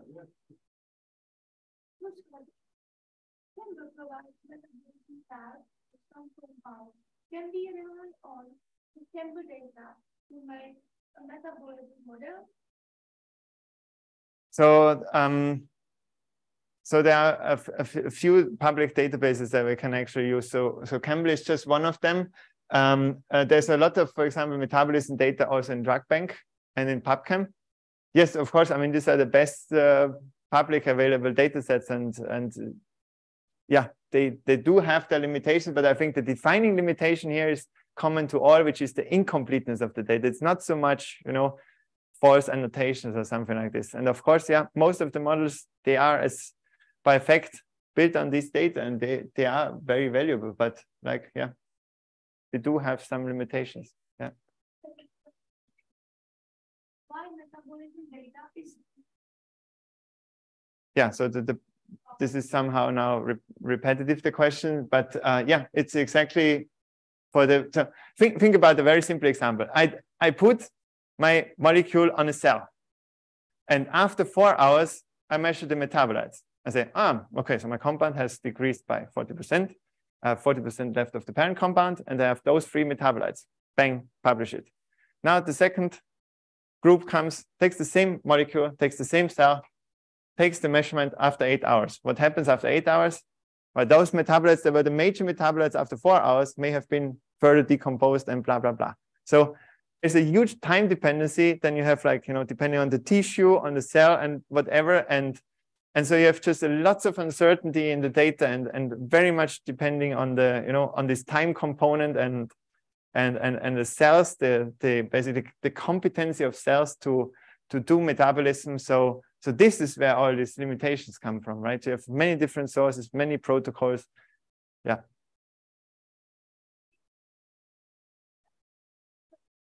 Is it because data, organic data, is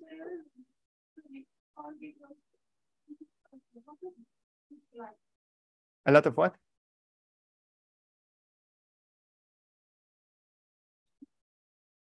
Yeah, no, the big problem really is with metabolism data that it's not readily, it's not in a format available that is readily machine readable. So it's very rare that you get, for example, a parent compound and nicely all the trees annotated.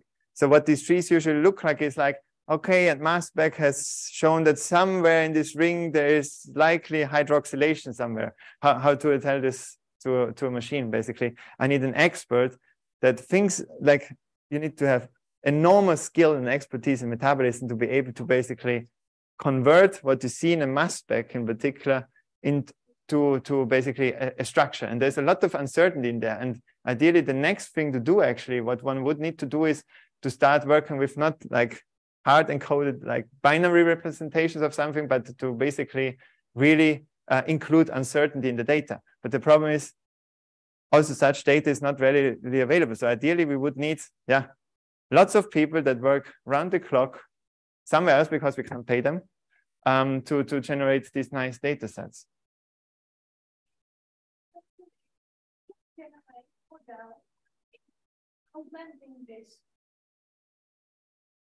Yeah, but you would never get better than the underlying data, right? So we would still have the same limitation. But we are trying to work, for example, with graph representations and fancy such networks, and we can get a little bit further, but it's not a game changer. Not a game changer. Yeah. Thanks. Thank you. So thank you. We are going for a lunch. They will start at 1 o'clock. We will try to not delay it.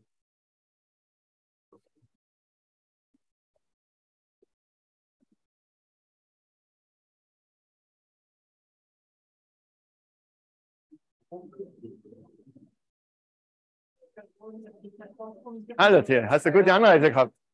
Hallo, hast du gute Anreise gehabt? Ja, alles okay. Bei dir Fein. auch? Ja, sehr smooth. Ich habe jetzt Kann man nicht schimpfen. Ja, ist gut. Ja. Warte, ich bin noch auf Audio. Ich habe noch einen Hot Mic.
Yeah, green light.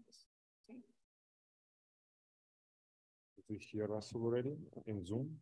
Do they hear us already in Zoom? If we see from mic. Okay. So we will start soon.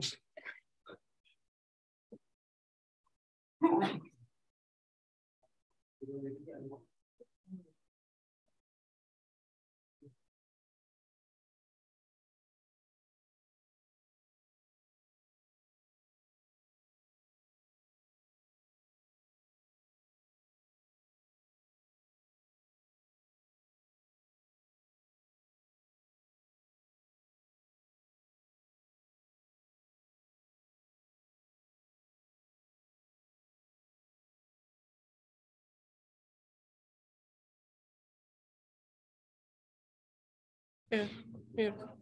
You must. Okay. Perfect.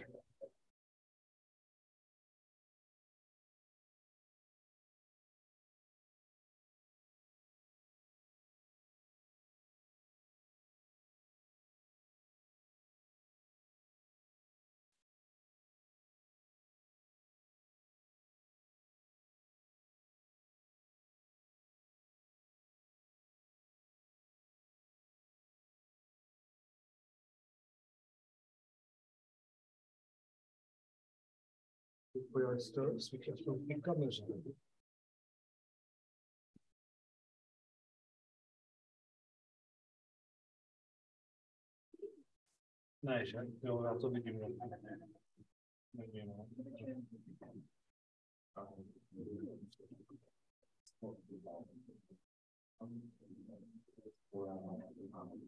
So, arrange. So, device, it's on actually. It's on. Vašku, když jsme ten počítač nebo ten Mirror. připojili přímo k projektoru a ta prezentace by se poslala na ten notebook a vysílala by se na stůl. Jo. Já myslím, že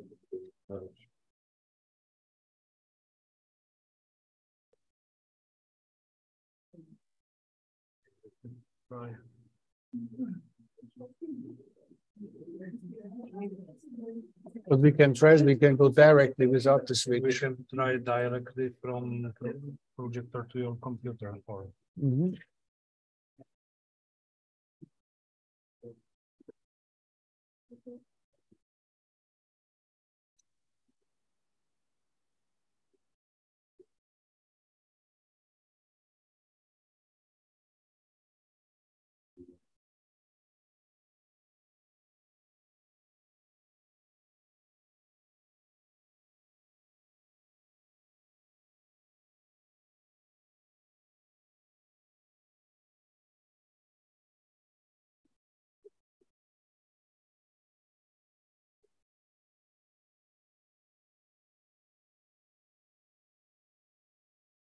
I try to restart the project.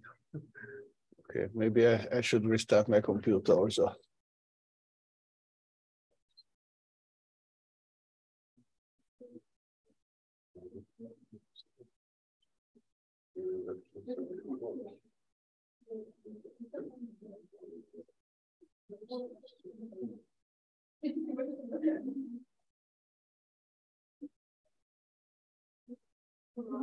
So this is the output one. So the split. But maybe it needs to be in this one here. Output one is what? Output one is Output one is the input for the streaming to the for the camera. streaming. Okay. And output two is for the project. For the projector. Okay.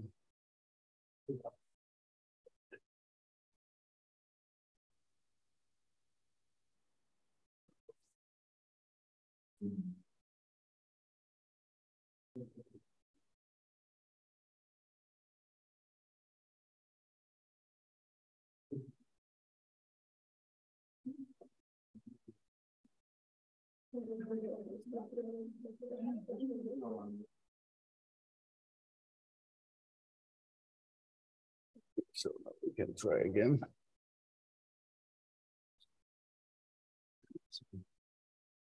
So and directly to the projector.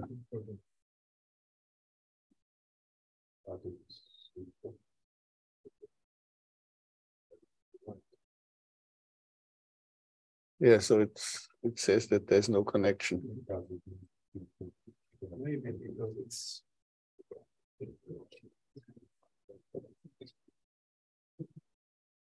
Salıştan.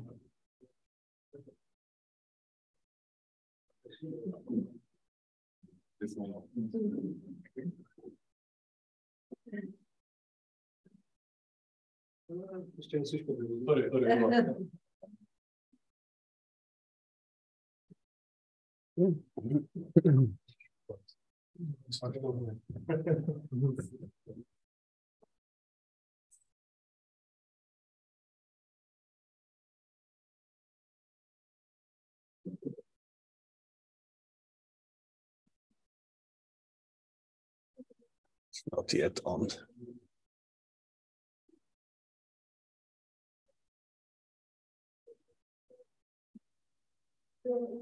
If you can try to connect.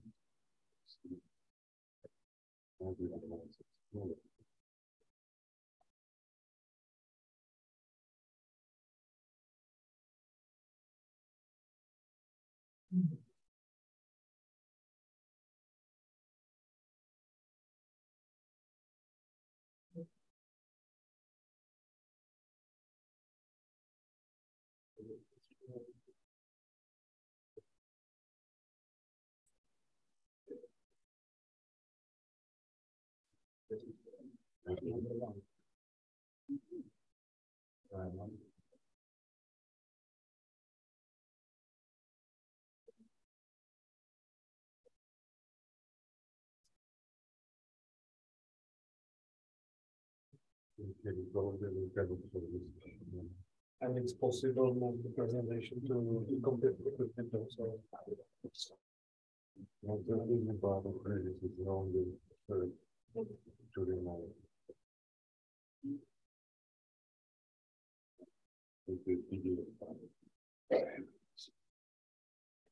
Well, I can try. I mean,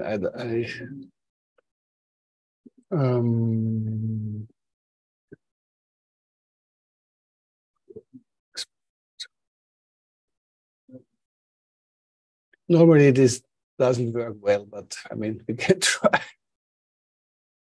Let's try.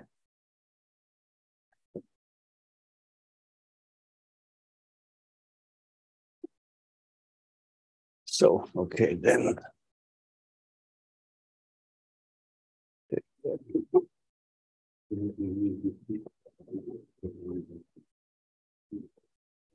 This is this kind of So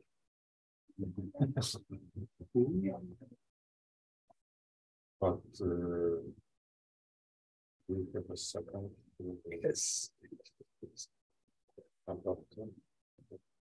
I put this here. Okay, then. Okay, so okay.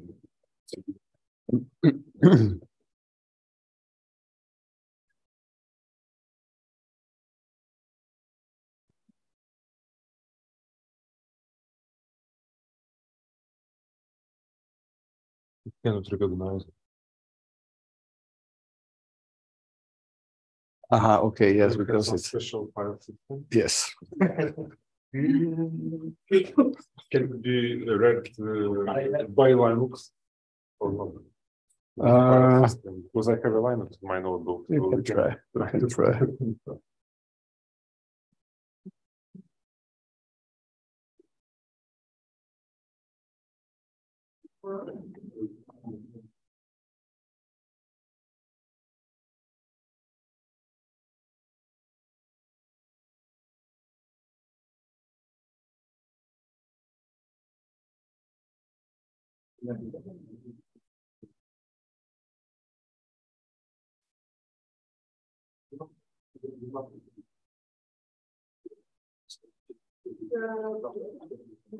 Well, I have also an adapter for the other USB key. Do you have? Can you give me your other USB key? Then I can try.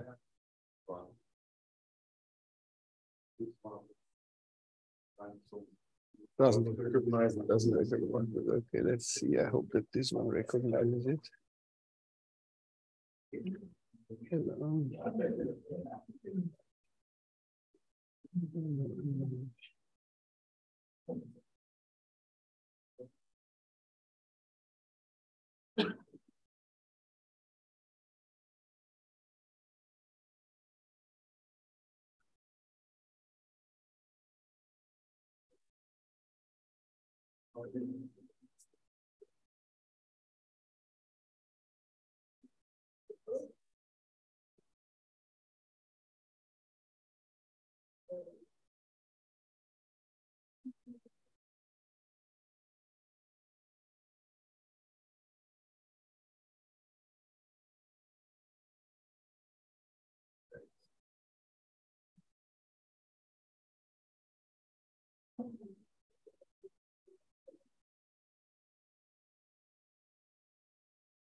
Okay, just 5 more seconds.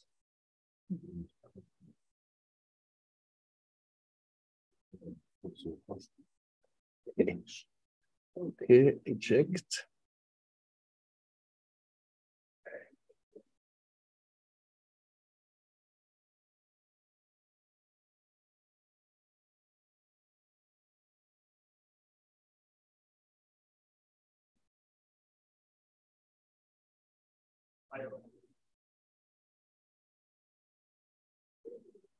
So it doesn't want to be deconnected now. Maybe he's still.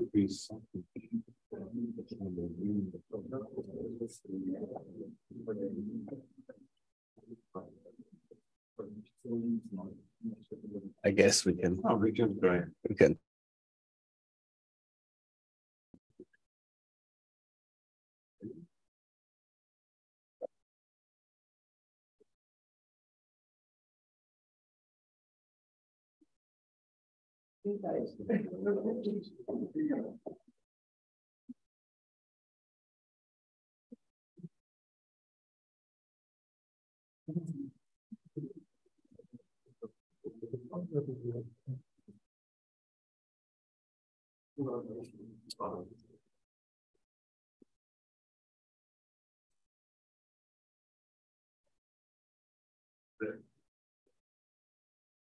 There it is. Now, hopefully. Yeah, the problem is that the fonts are not the same ones, and this will mess up the whole. Okay. Good.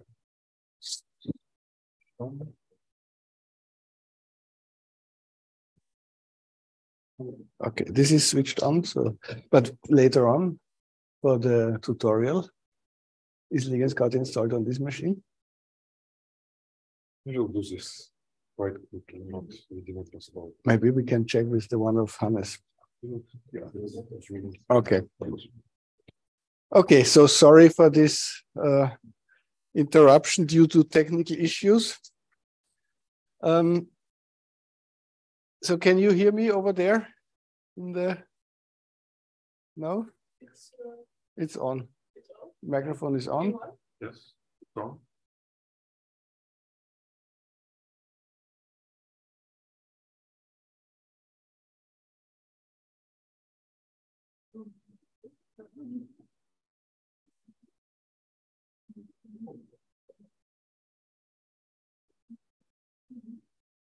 One, two, three. 1, 2, 1, 1, test.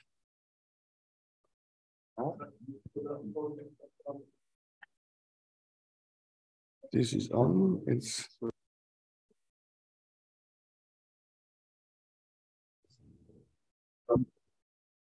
yeah, it's okay. It's okay. Okay, so good afternoon.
Depends always on the environment.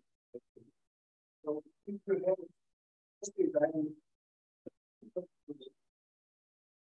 interaction, in fact, molecules that are complementary between interactions, they will be able to do that for exposure. That will not be them for molecules.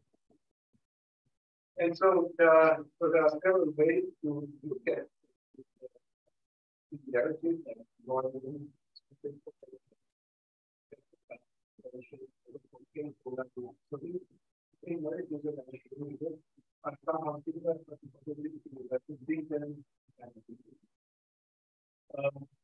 the control number changes similar having number changes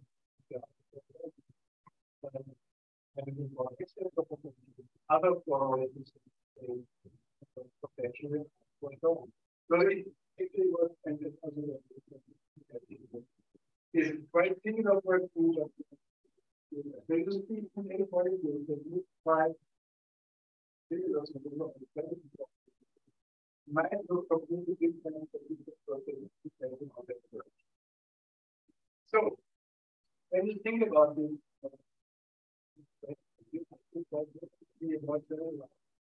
way to enter the could be that you compare compounds based on their specific molecular. So what you could do is you could enumerate or educate the molecule with the core interaction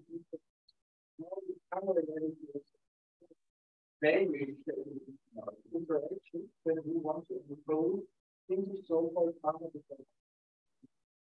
encoding for specific interaction. Here, what we see already are interactions like between the other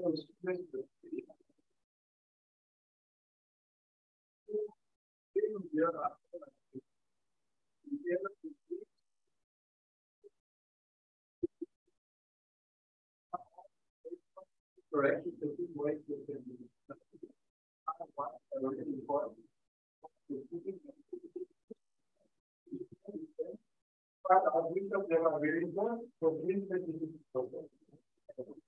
This is taken out of them.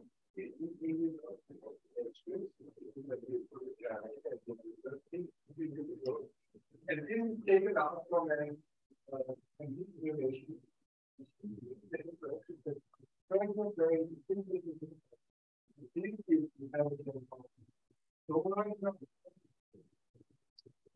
Here, there is one exception here, and two have a problem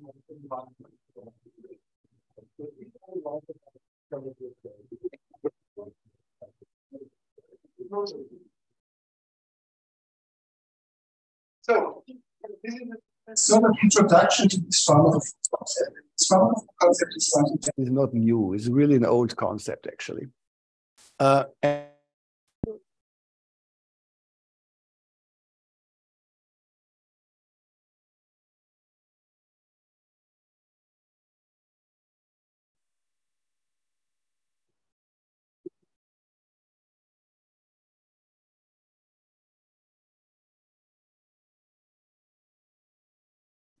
Bill?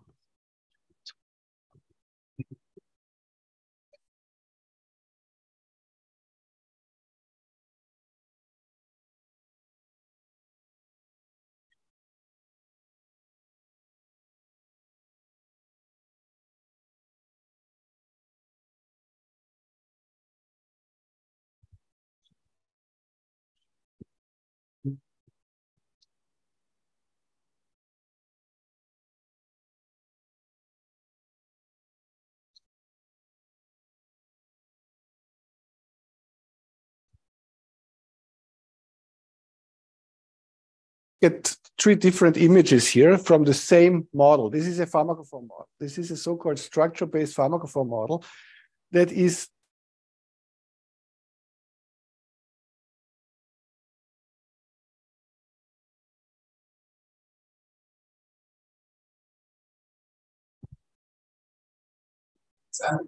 does with the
pharmacophore model, same model into the two different models, and into the same database to screen same information, same molecules, and we got different numbers.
If it's trained well, then probably it could have done it. And even this works even with letters and numbers, right? It even works if you mix up letters and numbers, but you need to have a certain shape similarity between the letters and the numbers. Then it works. So this is amazing. And so we thought this is so powerful, we really put this into our alignment, and it works. And so when we look now at these two pharmacophore models, these are two models from two ligands in one protein structure. And afterwards, we will work with this test case here on the left side and on the right side. Can you see already? Because we do pattern matching. So actually, our brain already sees similarities, right? And our algorithm sees the similarities too. He says, okay, here is an H bond, hydrophobic that is close to another hydrophobic in a certain distance, and that is close to a donor, acceptor, and a donor. And so we have already 5 features that are unequivocally defined. The only thing we need to do is make a cap rotation and translation, and then we can align them.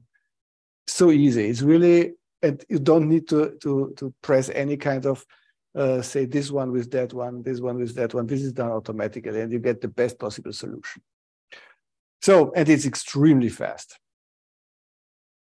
And so this is the work here of Gerhard Wolber, who was one of my very talented PhD students a while ago. Now he's professor at the University of Berlin.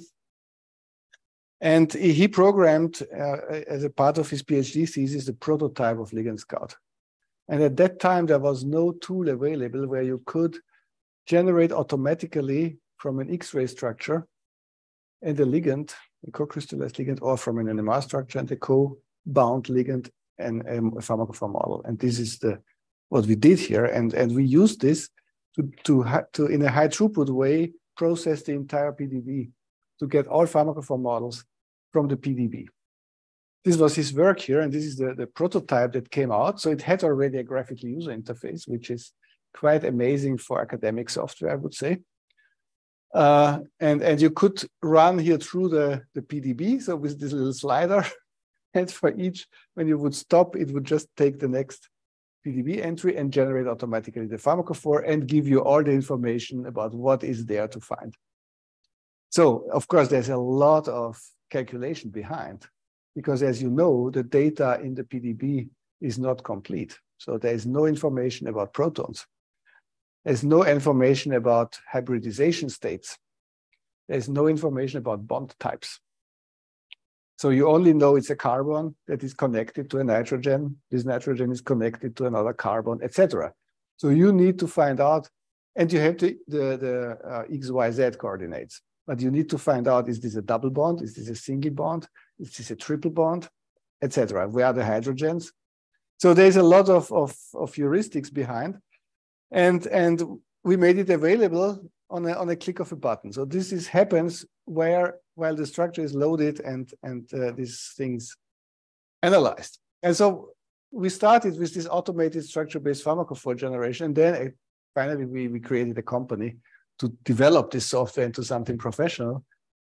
We did then this alignment algorithm. We did ligand-based pharmacophore generation and clustering. We did virtual screening.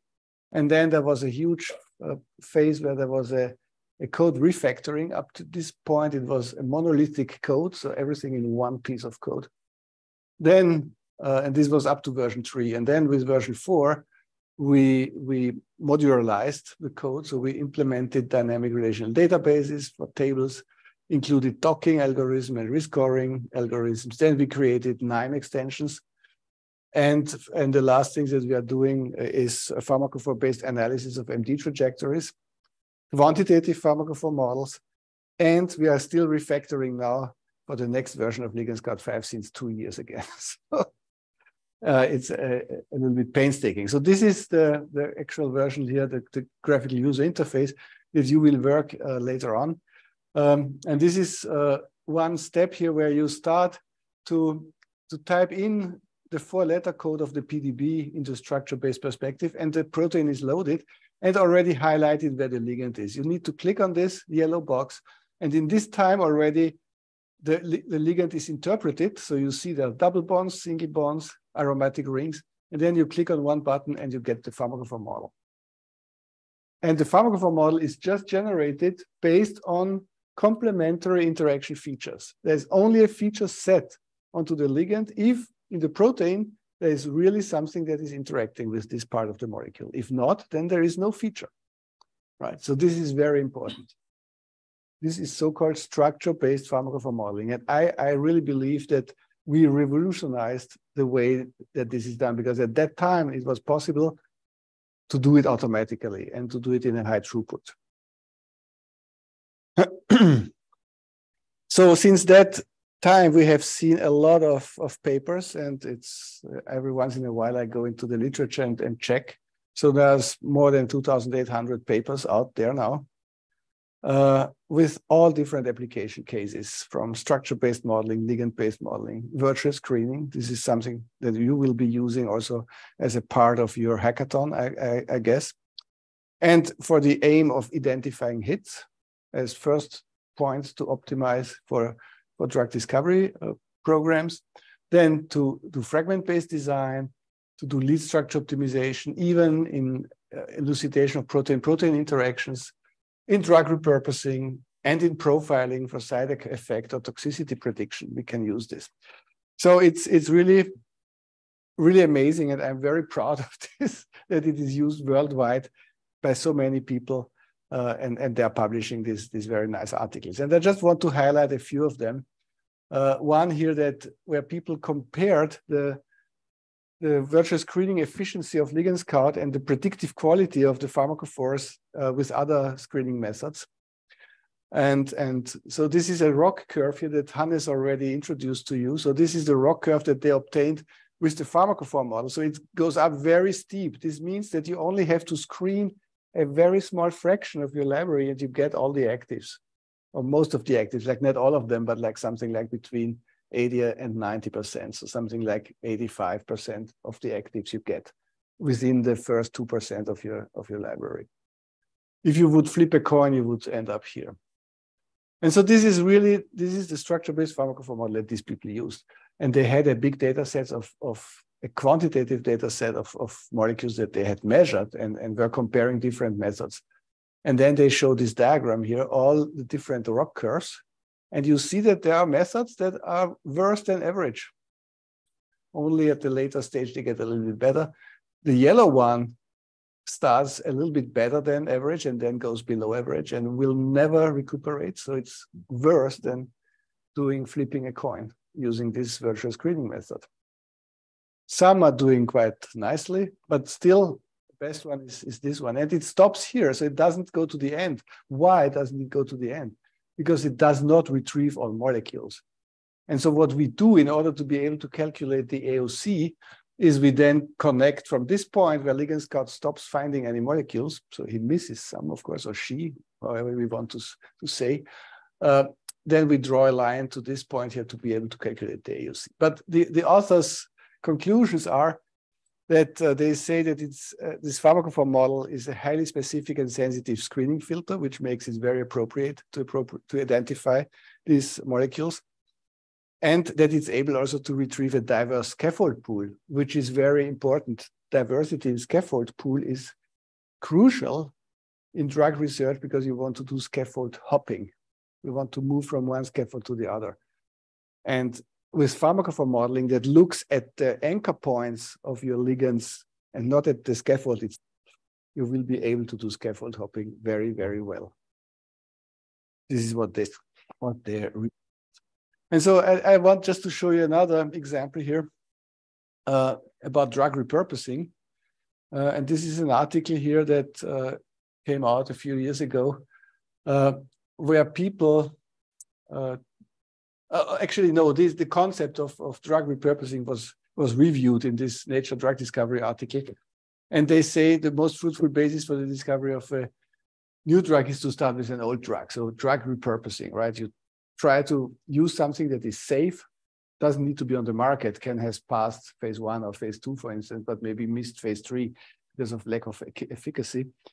And the idea is even you take the drug itself, or you make a selective optimization of side activities and change the main activity to a lower one and optimize the side activity to the main activity. And you can do this in silico. You don't even need experiments. I mean, screening experiments for this. And this is a paper that I came up with from a Chinese group here that said new use for an old drug inhibiting ABCG2 with sorafenib. So what is sorafenib? Sorafenib is a kinase inhibitor. It was the first kinase inhibitor that was brought to the market by Bayer against kidney cancer. And a kinase inhibitor, you know, interferes with the cell cycle and will drive cells basically into apoptosis after a while. And the other thing is that cancer cells normally get rid of the toxins by overexpressing transporters. So this is the reason why at the beginning a cancer drug works well, and then after a while the tumor explodes again because it's insensitive, because it has found a way to fight against this by getting the compounds out. So keeping the compounds in the cell will help. And if you block these transporters, you can do this. And these people here found out that sorafenib is not only the kinase inhibitor that was known, but it also blocks a channel that makes its way out. And so the interesting thing, and how did they do it? So this is the drug, and this is the guy who developed this drug, Bernd Riedl. He gives fantastic talks about the optimization of this. It was really a long story where they had to go back and forth and back and forth. He loves it. He earns a lot of money. He loves motorbikes. And he didn't know about this story about this sorafenib, that why sorafenib is working so well. They didn't know it at Bayer. They did not know it. It was only found out by these Chinese people. And the interesting thing is, so what they did is they took 4 molecules that they knew were inhibiting this channel. They made a ligand scout pharmacophore model, and then they screened the drug bank, all approved drugs, and found out that sorafenib fits perfectly to this model. And then they tested, and yes, they found out it blocks this channel. So it induces, again, chemosensitivity. Perfect, right? So this has two effects. One is the kinase activity, and the other one is the blocking of its own excretion of the cell. What do you want more? So I guess we have an universal and rapid method for accurate feature-based pharmacophore model. And because we don't have a limit with the number of features, we can have unlimited number of features. The more features we have, the faster it will be even, because of this pattern matching. With highly selective models, we will retrieve a low number of false positives. You know, what are false positives? False positives that you retrieve from a virtual screening are hits that come up, but when you test them, they're not active. So this is something that you want to avoid in a way. Of course, you also want to avoid false negatives. False negatives are the molecules that you don't retrieve, but would be active. At least in this case here, we will retrieve a low number of false positives because we have such a huge chemical uniproteinine that we don't mind if we don't find all of them. Even if we find only 10% of the actives, we will still have enough. Only thing is we don't want to find inactives. So therefore, we get a high enrichment factor. The question is now where and how to apply this in the drug discovery pipeline. And it's very clear, actually, that this is a very good method to integrate at the very beginning. And it's not the only one. There are other methods. You can do docking. You can do whatever other kind of similarity calculations. But pharmacophores, I would say, are the most powerful methods in 3D, right? If you go to 2D, okay, there are faster methods with 2D comparison. But if you're in 3D, the pharmacophores are the fastest one. And if you have a high number of features, you will be very selective. So the question is now, we always start, for instance, from a structure, from an X-ray structure. So we have a static image here that we have, and I'm curious if this will work now on the computer here. So these pictures, I took them, but it's not easy to take this picture unless you have this here. You have a whole video. And this is a video that I take, and then you see this pigeon coming out, and now they will fly through the image in a second. Yeah, there they are. So you can see this as a molecular dynamics trajectory. This is a dynamic process, and you can take snapshots and look at snapshots one after the other, but you have the whole information there. So in this is actually the idea behind. And MD simulations, molecular dynamics simulation, have gained substantial interest now, also in early drug discovery and also in industry. It's not only in academia where people have lots of time, but also in industry where people have no time at all, but need to be very fast. They do more and more MD simulations, mainly because parallel computing has emerged, GPUs have emerged, and the algorithms have been improved. So now you can simulate huge systems for a long time. But still, what is still extremely cumbersome is the interpretation of these MD trajectories. And so we think that pharmacophores are also here a very good solutions for that. And there is a nice article, overview article here that I want to mention here.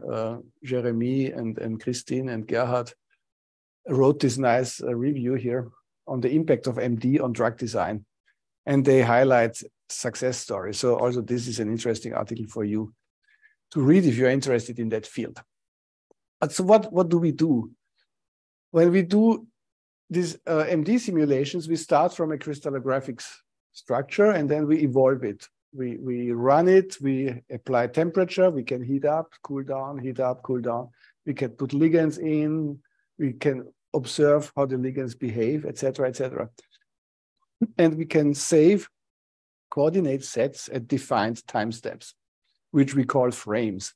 And these are these frames here that we save. And from each of these frames, we can generate in an automated way pharmacophore models. And we can now analyze a molecular dynamics trajectory in another dimension, in the pharmacophore dimension, in the interaction domain, right? In the intermolecular interaction domain. And this is a little video here, how this works in Ligand Scout.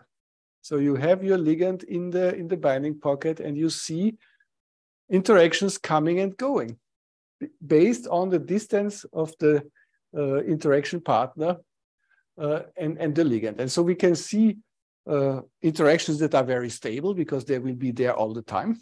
And we can see interactions that will go away after a while because they are not there anymore, or they go from one amino acid to another amino acid, thinking about H bonds, for instance.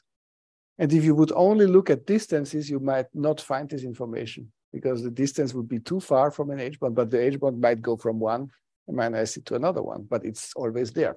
So this is a very, very important thing to be aware of, that when we take the pharmacophore dimension, the interaction dimension, we get a complete picture of the ligand interacting with the protein in a dynamic, time-dependent way. And we can use this for design now to understand differences. So what we can do is we can look at feature frequency distributions. So here, for instance, you see all the pharmacophore features that are observed in a specific color code. You can click on this and see they are they at the time. So the yellow ones, the hydrophobics, are almost there all the time. Some one are just very rare. They come up and down. You can look at the so-called unique pharmacophores. So unique pharmacophores are pharmacophores that are consisting of the same features, but maybe a little bit different in 3D space, but still as they are on the ligand, just covering the conformational movement of the ligand. And so you can see here, for instance, this pharmacophore here, this unique one occurs in these two frequently occurring pharmacophore models, one with 5 features, one with 6 features. And you can then go and at each frame look at what, or make a statistics basically to see which feature here is interacting with which amino acid and in what amount of the time. So for instance, this hydrophobic here is at 100% occurring, and it's not shown which amino acid because you would need to go here. But this, for instance, this interactions, they are 63%, etc. So you can go through the entire thing. So it's easy to understand and gets you easy to interpret distance design guidance. And you can focus on very specific reasons. You can look at happy water molecules or unhappy water molecules. What are happy water molecules? Happy water molecules are water molecules that are sitting in a hydrophilic environment that are enthalpically stabilized. Unhappy water molecules are water molecules that are sitting in entropically disfavored regions, and enthalpically also disfavored, means hydrophobic regions. So they want to get out because then they are entropically more favored. And these are water molecules that you want to get rid of, to push out by, for instance, a methyl group. And we all know this magic methyl question. I guess you know this, right? I mean, this is the late stage functionalization in drug design. When you are finishing up, your final optimization is to look which point of the molecule can be a little bigger so that you can replace the last water molecule out of your binding site in a way, right? And sometimes you get a huge gain in affinity with this last little methyl group, and this is why it's called magic. Can be the same with chlorine, for instance, also. And so what you can do now, we can do this pharmacophore feature frequency analysis on hotspots. You can look at the whole trajectory, prioritize places, parts of your molecule that you want to replace or you want to modify. And you can do the same with water molecules. And so what we did is, actually, we created a post-screening process where we do a sort of what we call common hits approach here. We do a screening. We screen with all frames, pharmacophores, and then we re-rank the hits according to the frequency, how many times they come up, and we call this common hits approach. It's a paper that has been published, and we see that the enrichment gets considerably better, even in lower, I would say, or higher coverage of the database. So this is one thing that came out of this study. The other thing that came out is that we created a way to really look at these water molecules by removing the necessity even to have a ligand in your protein, to just do the MD simulation with mixed solvent, for instance, and to look at areas that would cry for interactions. And so this is what we do here. And this is actually, it's published and it's available in a public toolkit here. This is the paper here. We call this GRAIL, grids of pharmacophore interaction fields. What is done actually is you put a grid on each of your frames. You realign them because sometimes the whole dynamics is moving, but you need just to realign them. And then you can calculate on each grid point pharmacophore probabilities using the classical ligand scout pharmacophore definitions. And so at points that are close to the ligand, to the protein surface, and have the amino acid in the protein that, for instance, would accept an H bond, there you will have a high H bond donor potential. And so we can look now at, without even knowing what the ligand is, looking at, for instance, here in this was an example taken from this PhD of Doris, HSP90. So we have here phenylalanine 138. This is the amino acid, and we see regions that would favor aromatic interactions, hydrophobic interactions, and positive charge aromatic interactions. So we immediately know which area in the dynamics trajectory is wanting which interaction from a ligand. Same thing for negative positive charge or aromatic positive charge or H bond donor acceptor. And for another one, H bond donor acceptor and hydrophobic. So this is really a way where you can map proteins, not only statically, of course, statically it's very quick and easy, but during a whole trajectory. And then you can sum up all these regions and you will define places that are really, for instance, forming pockets that can be filled with a specific patterns of interactions. This is what we want to do. We want to know what kind of molecular fragments we want to put into this pocket to saturate it with interactions. So these are exactly these things here. And here we took an example, and you can see this is the most potent one, and 9 nanomolar, and it has the area, sorry, just in the place here where you have the best interaction. So actually this is really for using now in lead optimization. This is not something you would do for a starting campaign for finding initial hits. This is way too complicated. But when you do lead or hit to lead or lead optimization, every molecule that you synthesize is a huge effort. And there it makes sense to do some good calculations before you synthesize something, right?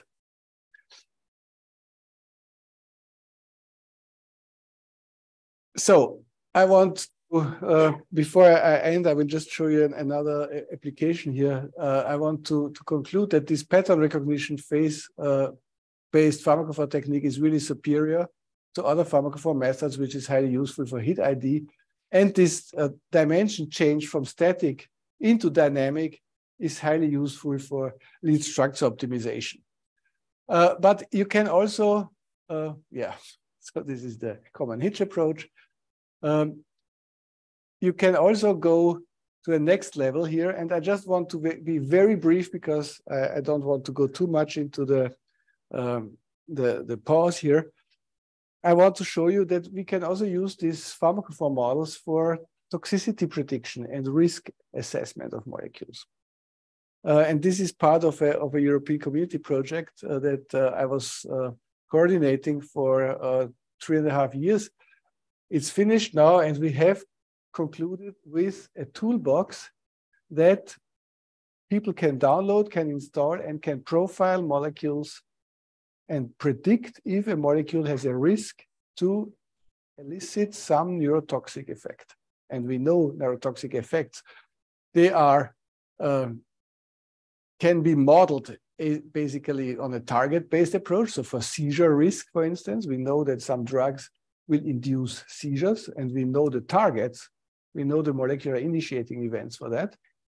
What we don't do yet, and this is why we will continue working with Johannes, is we don't look at metabolites, of course, but this is very important. So when the models were generated, we looked at the metabolites. When people predict, we don't generate metabolites yet. So this is something where you need then to use these methods. But for some, like seizure risks, it's very clear what the target is. It's mostly the GABA receptor. And when you mess up with this, then in a certain way, then you have a high risk to get seizures. Another thing, which is where there's no real target, is something that is outcome-based, like suicidal ideation. We know drugs, when you take them, you will get depressed. And in the worst case, you will kill yourself. And this is evident. Not many medical doctors know about it, unfortunately. And interestingly, antidepressants are the most, because some of them induce suicidality. And this is why depressed people, after they take this drug for a while, kill themselves. Not all, but some. And you need to understand the mechanism. And we have one mechanism that we have understood now, and it's a post-translational modification of RNA encoding for 5-HT2C receptor. So it makes that your own receptor gets less sensitive for serotonin when you take the drug. So this is crazy, but actually this is one of the outcomes of this project. And so we can do structure-based models. So what this toolbox is based on pharmacophore models. So we model all kinds of molecular initiating events for different neurotoxic effects, either target-based or outcome-based. And we have models that we can now here, suicidality, GABA receptor, peripheral neurotoxicity, some other targets here that we know are also related to some kind of disorders. They have all been generated manually, carefully validated, and they have been put into the so-called toolbox here, NeuroDerisk Profiler. And this profiler is based on ligand scout technology that has been transferred to KNIME. At the beginning, I told you that we have put a lot of ligand scout functionality into KNIME. KNIME is a workflow software that allows you to use so-called nodes that do certain functions and connect them to create workflows. And you can program your own nodes, or you can go and download nodes from the community, or you can buy nodes from providers. And so one node that we have here, we have created several. So we have one molecule editor, for instance, where you can draw your molecule. Then you connect this to the profiler. In the profiler, you can select which activities you want to predict, all of them probably. And then you can get a sort of heat map here where you show the molecules and the targets that are hit by the molecules. And you get colored by red to orange to yellow to white, from very strong indication to medium, low, and no indication. And then we continue. This is the latest developments here that we generated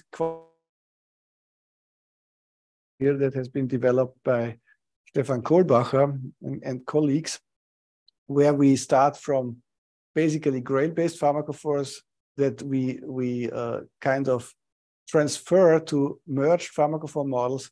And then we have a simple machine learning method that can discriminate then important features from less important features and make a quantitative value. And so we have workflows now where and this is also implemented in KNIME, where we can train these models, and we can then predict with the trained model not only if a molecule fits to the pharmacophore, but what the outcome will be. And this outcome can be trained basically on affinities, for instance, or probabilities, depending on what you have as input data.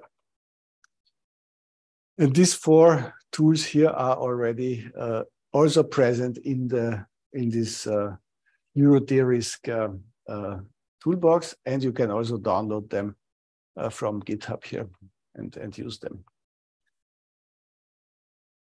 So at the end, I just want to give you a sneak preview on Ligand Scout 5. I hope that I will get myself a prototype pretty soon. The biggest difference between Ligand Scout 4 and Ligand Scout 5 is that the data structure is unified now. We don't have 4 different data structures. We have one big data structure. We look at the same data structure from in each window. We can look at several binding sites now in parallel. We can model in parallel different protein ligand complexes. This is one of the graphics, new things that are coming up. We have a new conformer generator. We have new clustering algorithms, new database systems. So it will be a huge update, and I'm sorry that I cannot already use it today, but I hope soon. And with that, I want to thank you for your attention, and just give you here 3 websites. So this is the website of my university group here, ChemInfo, at the University of Vienna. This is the website of Intelligent, and the website of the NeuroDerisk project, if you're interested in this neurotoxicity prediction. And there's lots of new things to come. And yeah, and I'm looking forward to, after a break where we have to figure out something, that we will now work then together on some examples using Ligand Scout. Thank you. Thank you.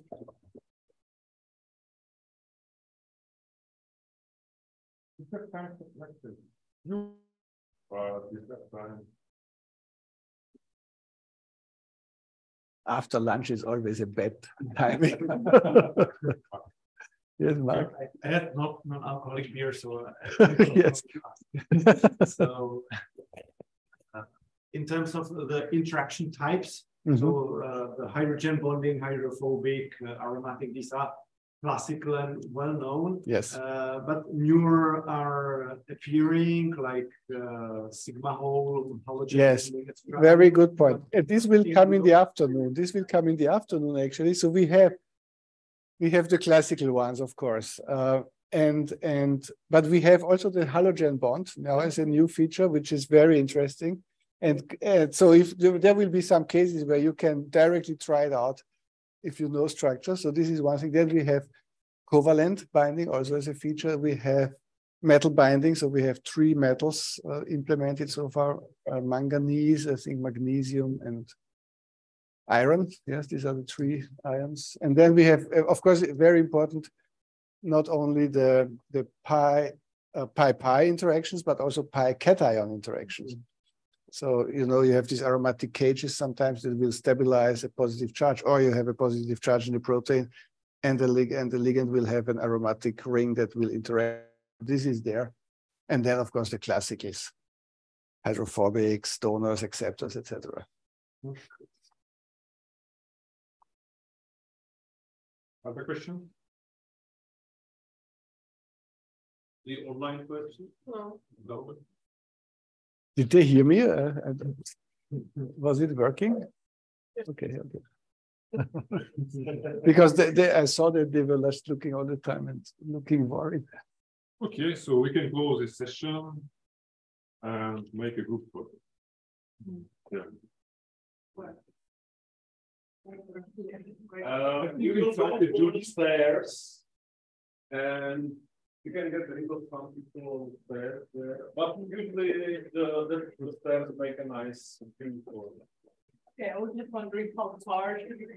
No, just outside.